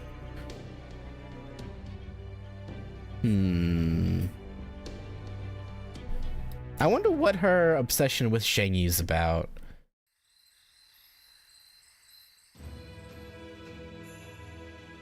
Maybe he's just like her favorite historical figure. That'd be kind of weird, though. I must ask you once again. Yes? Who is this Sheng Yu you speak of? To answer that, I'll need you to tell you another very different story first. Okay, I guess we gotta get the reasoning right now. The one where the Emperor died before obtaining the Holy Vessel. That's right. After the Emperor passed, the quest for immortality was seemingly buried with him. You were no exception, as you were kept hidden away in the secret Kuai-Ji laboratory. Okay. But someone found and reactivated you. A man by the name of Shang Liang. He went on to become one of the many people attempting to rule China for himself after the decline of Qin. And in this history, I fell into rebel hands. Shang Liang wanted to use your superhuman abilities to further his own ambitions. So he gave you his surname of Shang, the first name Ji, and a courtesy name of Yu, and presented you as his nephew, despite knowing you were not actually human.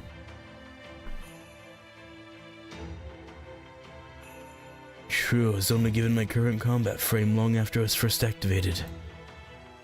My original chassis was entirely humanoid. No one ever suspected Shang Liang was lying. The thought simply never occurred to them. The Emperor had based you on Taiyi Zenren's creation. A machine as advanced as you was beyond anyone's imagination at the time. Then, I was treated as a person rather than a device. Given your appearance, no one had any reason to suspect you anything other than human, regardless of how exceptionally skilled you may have been. In time, future generations would come to know Shang Yu as one of China's greatest warriors. Yet none of them would ever know your true identity, nor how you were made.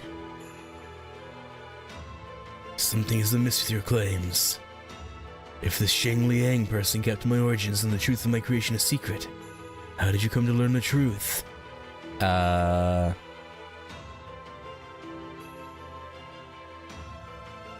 a good question, actually. Who are you really? Is her name not actually... Yeah, I'm assuming, despite her name, she's probably not actually Japanese. I'm just a drifter. One who came to this lost belt solely to be reunited with you. My beloved Lord Shang Yu.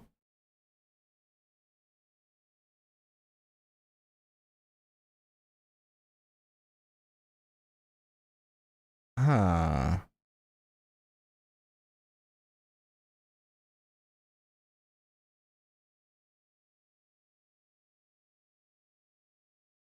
Not united, but reunited.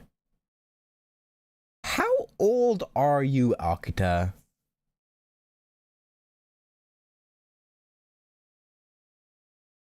I mean, you'd have to be like 200 and something.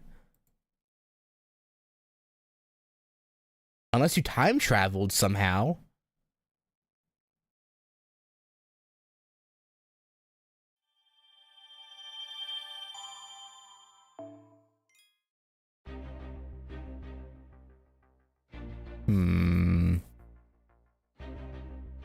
I have zero impulse control.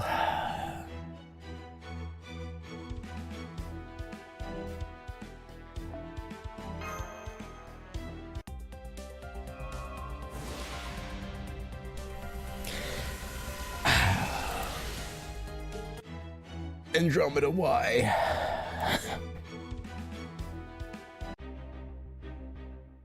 Interesting. So she's a lover, or maybe his wife from proper human history, and she somehow achieved immortality or time traveled. One or the other.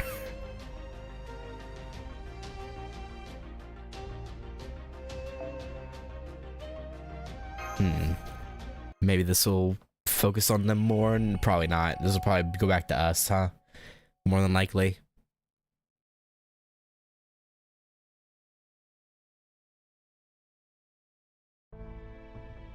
Huh. Sounds like you had quite the evening. Yeah, you could say that. Peculiar though this may be, it does present another piece of the puzzle. Yeah. Unfortunately, there's nothing to make the larger picture any easier to see. We know that the Crypto's first priority is defending the Tree of Emptiness. And yet Akita has not told the Lost Belt's king of the tree's importance. Furthermore, she moved to eliminate us entirely on her own discretion, only to end up swearing allegiance to Qin Shi Huang the instant Shang Yu's life was threatened. I was taken aback to see Akita acting so aggressively when we first came to this Lost Belt. But seeing her so scared and flustered was just painful more than it was surprising. I guess I really didn't know anything about her back when we were both at Chaldea. Ah yes, about who she was at Chaldea. Holmes and I did a little poking around in the data we managed to back up from the server. The server. And her entire background reeks of all— Yeah, you think? You think? I just spit.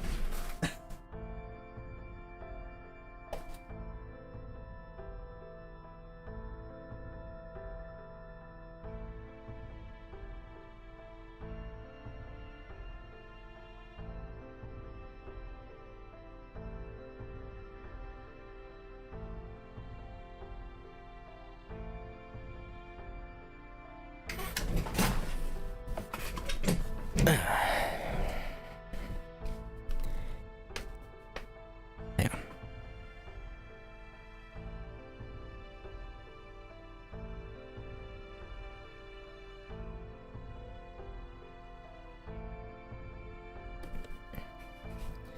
Her entire background reeks of falsified records. Falsified records that I assume Marsberry probably knew about. Indeed. I had to practically hold my nose as we picked apart her disguise. Disguise, even though she was a member of Chaldea's staff. Let's see. Imagine her profile is like a painting that's been thoroughly, methodically airbrushed to erase any trace of the original painter.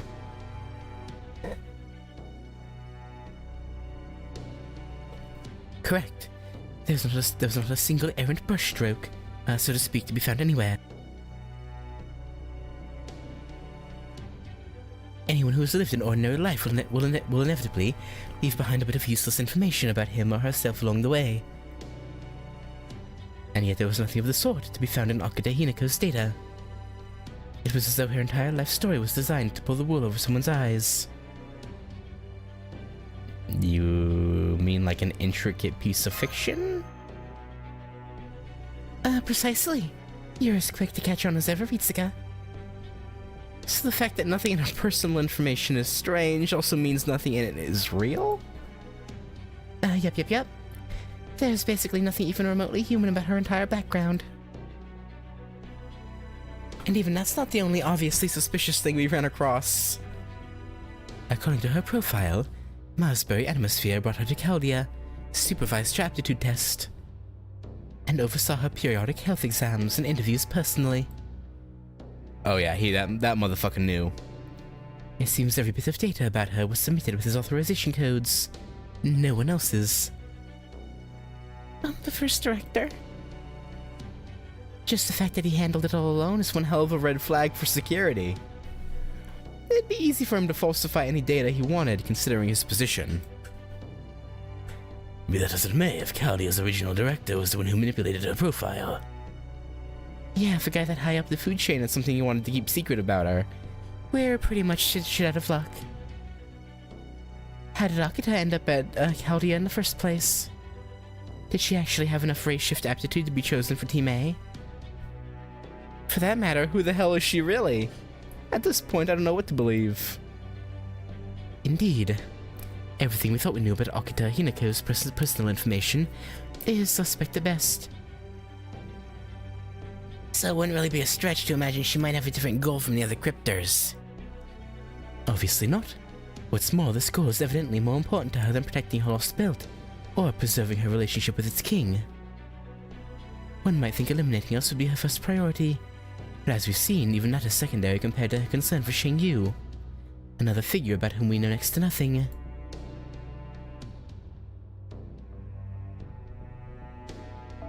It looks like that name only means anything to those of us from proper human history. In this lost belt, he appears to go by something else. I think he was called Kwaiji Zero. Yeah. Kwaiji, Well, a quick database search suggests that area has some significance for Shengyu. It's where his uncle Sheng Liang started his revolt against the Qin Empire after the Emperor died. You could say it's where Shengyu began his career as a warrior. Regardless of who Shengyu may be in this world, the fact remains that he belongs to the Lost Belt. So I cannot fathom why Okada Hinako, who, though nothing else we know about her is certain, comes from proper human history, would care so deeply about him as to abandon her other goals. Humph, that was pretty straightforward. She must have fallen in love with him at first sight.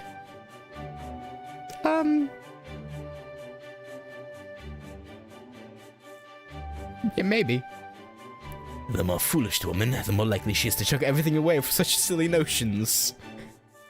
Careful, Gordy. You're gonna lose any goodwill you may have built up with your female staff. Bah, the only women here are Ritsuga and Mash. You borderline Lolita.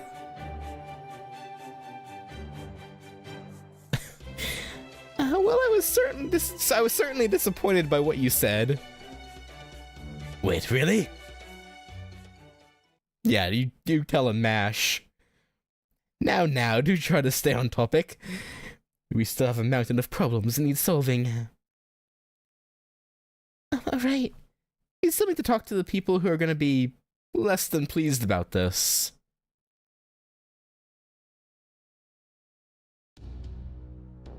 Even if it's only temporary, I can't believe I have to pretend to make nice with that Emperor. Just the thought makes me sick. Yeah, sounds about right. Yeah. Negotiate. Out of the question. That tactic plays right into the oppressor's hands. Don't be fooled, detective. They will tell you whatever the weak wish to hear, and pressure you into swearing allegiance with only the pretense of your consent at best. Given the urgency of Miss Ritsuka and Gordolf's condition, I'm afraid we have no alternative. At a minimum, I would like to maintain our truce with Qin Shi Huang until Koyonsky is securely in our custody. If we could prolong it until Okada Hinako is out of the picture, so much the better. Whatever her reasons for doing so may be, Okada Hinako remains fiercely determined to eradicate us. So much so that she tried to assassinate Miss Ritsuka in the dead of night, against Qin Shi Huang's wishes. Obviously, Okada and Qin Shi Huang aren't exactly BFFs. At the moment, probably never have been. But we can't be sure that will last, since there's still a lot we don't know about their relationship. There's every possibility that she may yet convince Qin Shi Huang to take her side in all of this. It could happen, maybe, probably. Humph. What about defeating Qin Shi Huang and cutting down a tree of emptiness before music and master can fall victim to this accursed poison? Should that not be our first priority? Listen closely, Spartacus. At the moment, making an enemy out of all of the Empire will only lead to disaster. Yeah! I'd rather not piss them off preemptively. Right now, Koyonsky has a wild card who could wreak havoc no matter where she is, or whose side she's on. If we don't have an antidote ready to go by the time we face off with Qin Shi Huang, it will be over before it begins. All the Emperor would have to do is kill Koyonsky, and Miss Ritsuka would be saddled with the poison's delirious effects for the rest of her life. Let's not forget that my own life would be tragically shortened. Yes, ultimately we need to destroy the Tree of Emptiness and the race that's lost the belt. And to do so, we will inevitably need to face and defeat Qin Shi Huang. So bear in mind that any amicable relations we appear to have now are a strictly temporary state of affairs. So you want us to pretend to be friends until we can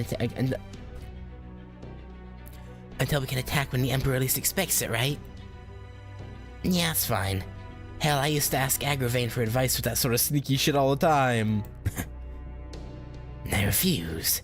Acquiescence is the first step to allegiance, and allegiance inevitably leads to subservience.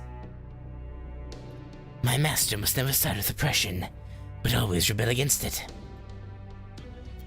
She should rebel against pain, rebel against suffering, and ultimately triumph by rebelling against destiny.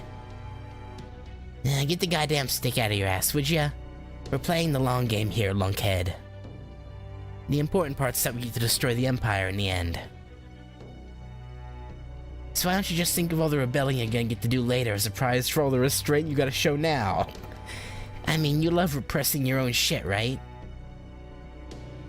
Are you all truly willing to go along with this?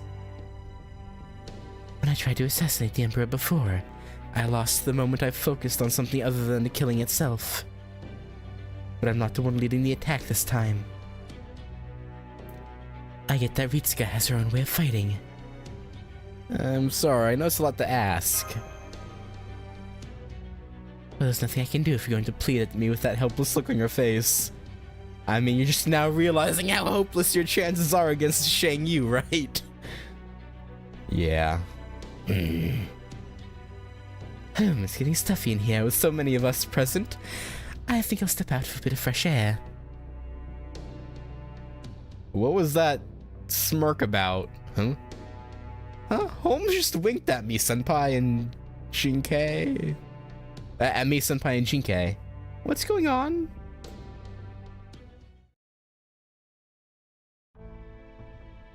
What do you want, Holmes? Is there something else you wanted to talk to us about? I thought it would be best if Spartacus were absent for this next part. I trust you to retain your cool, Miss Jinkei, but let me remind you to refrain from raising your voice. As long as we whisper, Qin Shi Huang should be unable to hear us. I've mostly finished my analysis of the benefaction drug, and it's beyond anything I could have imagined. Its psychotropic effects are secondary at most. Its true purpose lies in boosting the immune system, or perhaps I should say enhancing it to an unfathomable degree. And despite its potency, there are almost no negative side effects, as long as one condition remains unmet. It is well beyond what modern medical science could achieve. In fact, I doubt even magecraft from proper human history could create a drug so effective. It is something that could only be made here, in a lost belt where pharmaceuticals and biochemistry are entirely based on sage arts. Now I see. So it's mass-produced elixir. And they just hand out something that amazing to every citizen during every major celebration? Indeed. And as a result, illness and disease have been completely eradicated. I doubt any of these people have had so much as a cold since they were born. Then it's a real, actual panacea. Oh, hold on. What's the condition that needs to go unmet for this to work? Ah, yes. That would be old age. Once a person's hormonal secretions have reached a certain level, this drug functions as a lethal anesthetic.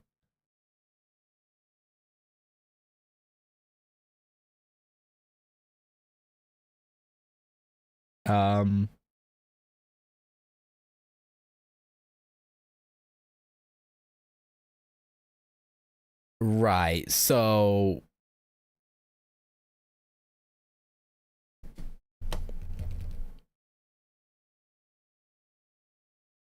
what's even the point? Like, it's not like they go without food. Like, they have plenty of food for them to have people of older age.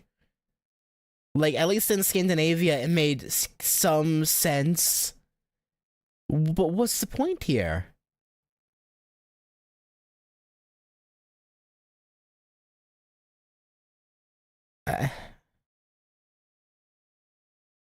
Is that happening? To be honest, that's the first time I've ever said that word out loud. I've read it in my head before, and that's how I've always read it. But I've never actually heard anyone else say that word, so I'm not entirely... Actually, hang on, let me look it up. Hang on, let me... Okay, well, Google's, like, Oxford Dictionary pop-up thing says panacea. But that sounds dumb. Panacea. Yeah, fuck you, Google.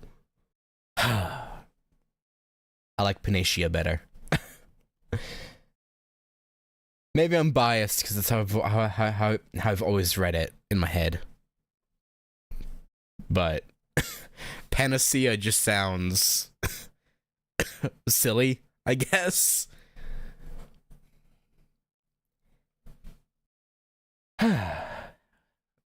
Once a person's hormonal secretions have reached a certain level, this drug functions as a lethal anesthetic. I estimate it to be at least several thousand times more potent than pentobarbital.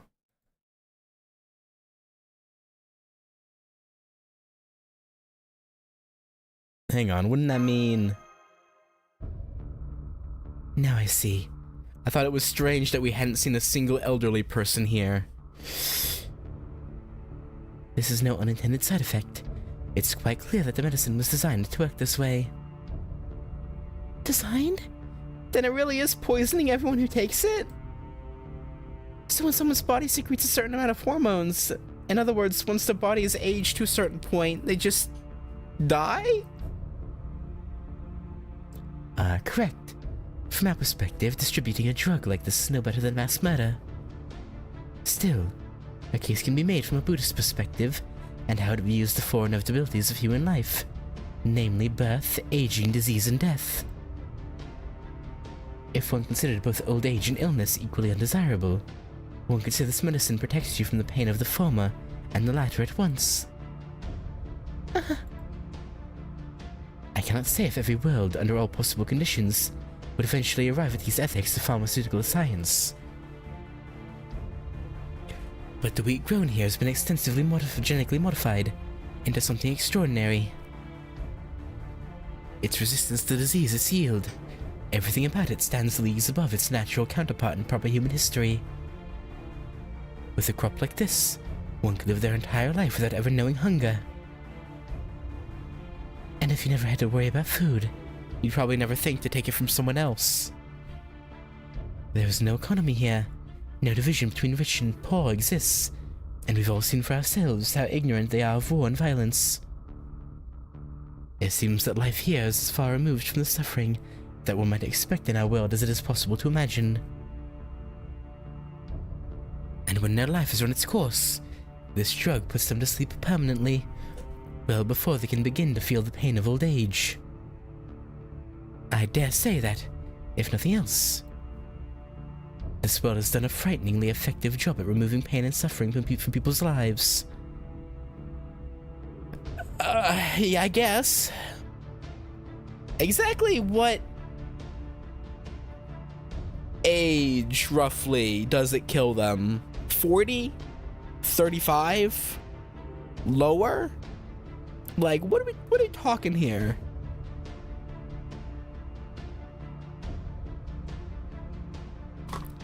But that's still...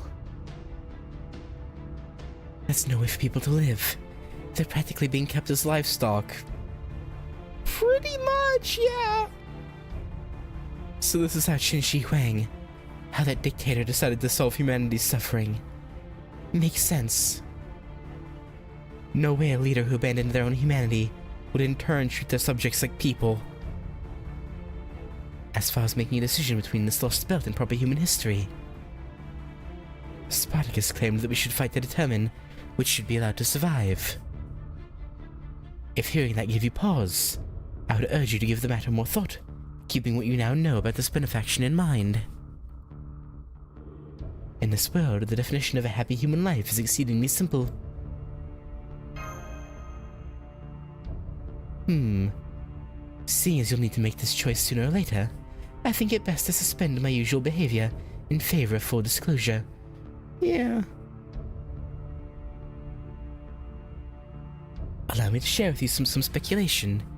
Do keep in mind that this is not a deduction, but rather a bit of conjecture on my part. Holmes. This relates solely to one question, namely why did the spirit origin graph fail to work with this lost belt stay line? You think it has something to do with this medicine? That may not be directly related, but it does support my current hypothesis. Heroic spirits have always been one side of Alaya, mankind's collective consciousness. Or unconscious, sorry, I don't know why I say consciousness. Unconscious. They're defined foremost by their purpose, protecting humanity. While there may be many different methods and conditions involved in summoning servants, the one thing they all have in common, without exception, is responding to the summoner's prayer. However, if there was not a single person in the world who had the emphatic need to pray for something, and if such a world had flourished unabated for hundreds of years, right, then it wouldn't be at all surprising if that world lost its connection to the Throne of Heroes entirely. For that matter, there wouldn't even be any heroic spirits in that world, just like there aren't here. After all, every hero who might be needed to fight someday, like Qinling Yu, is still alive. It's probably mainly the cut-off thing, because if it wasn't cut off, Gil and some others would still be summonable. But yes, it's probably cut off and there's no need for them. So, yeah. After all, every hero might be needed to fight someday like Qinling Yu, as well as the majority of Greek heroes. The majority, at least. Maybe not all of them, but most.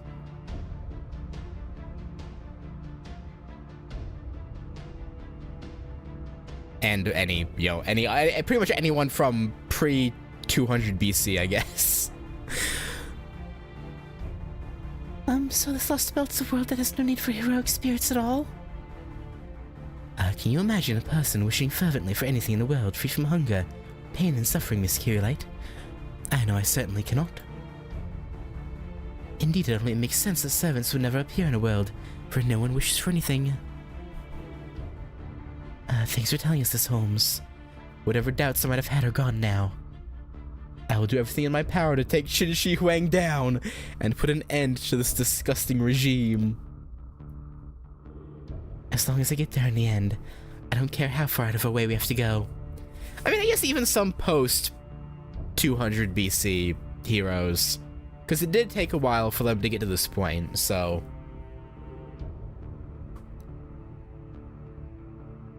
Yeah, but anyway, it doesn't matter if the throne's cut off. Like, I imagine it took a little bit after 200 BC before they had the whole cryogenic freezing.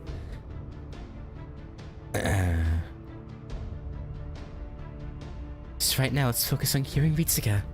Now that I know where I'm going, I can wait as long as it takes. Thank you, Jinkei. Yeah. Maybe we should de-summon Spartacus. Maybe we should consider that. Progress report? We should finish a complete scan of the vehicle's interior by morning. Good. Be careful not to overlook anything. Remember, the future of the Empire rests on your shoulders. Yes, ma'am. I'll go see if things are outside. She didn't hear us talking like that, right?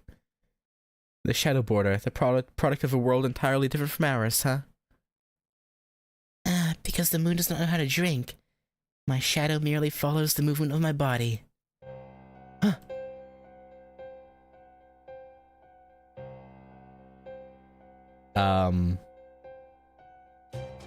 Why did she react like that? The moon has brought the shadow to me to, the moon has brought the shadow to, the tongue to keep me company a while. The practice of mirth should keep pace with spring.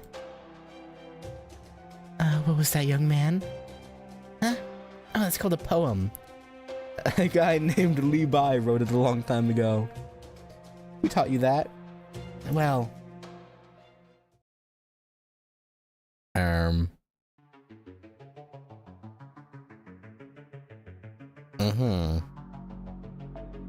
We see Qinling Yu's investigations proceeding smoothly. It feels good to have so much data moving among our circuits. Do you think you'll be able to analyze that otherworldly device, Your Imperial Majesty? Who do you think we are? This holy vessel's full calculation capabilities can easily handle a single vehicle. Or so we thought. This is amazing. How could they fit so much functionality into these dimensions? It's hard to believe what we are seeing. Forgive the intrusion, Your Imperial Majesty, but there's something you should know. What is this about? The children in this village are reciting poems. Oh, so it's not even that they don't have them. They're not allowed to have them. Oh. You're kidding. When I asked them about it, they said they learned them from Chaldea. We see. Then Chaldea are Confucians. Yes, Your Imperial Majesty. This is undoubtedly the work. Well, undoubtedly the work of Confucianism.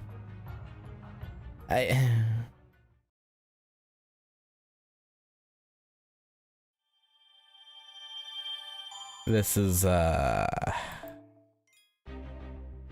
little bit of a problem, huh? Who knew just teaching them poems would cause issues? I'm assuming that Berserker is probably Shang Yu. I don't know. Would he break the alliance so quickly?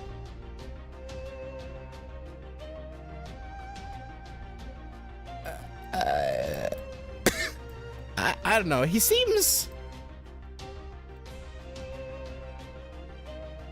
I don't know. I don't know if I should trust his cool-headedness that we've seen so far.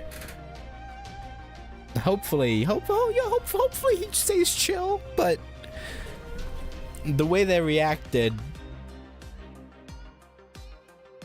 I don't know. We might be in trouble.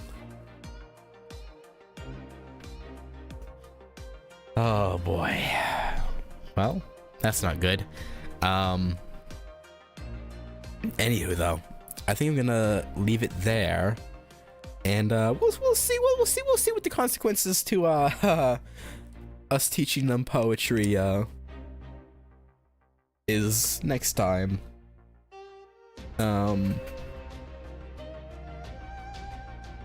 Surely he'll remain cool-headed, right? Probably. Probably. That's definitely not him sticking Shang Yu on us. Definitely not. We'll have to see. But anyway, thanks for watching, and yeah, I'll catch you later. Peace. Wait, Qin Shi Huang is said to have burned texts and buried scholars, stuffing 100 schools of thought, including Confucianism. The first part is alleged.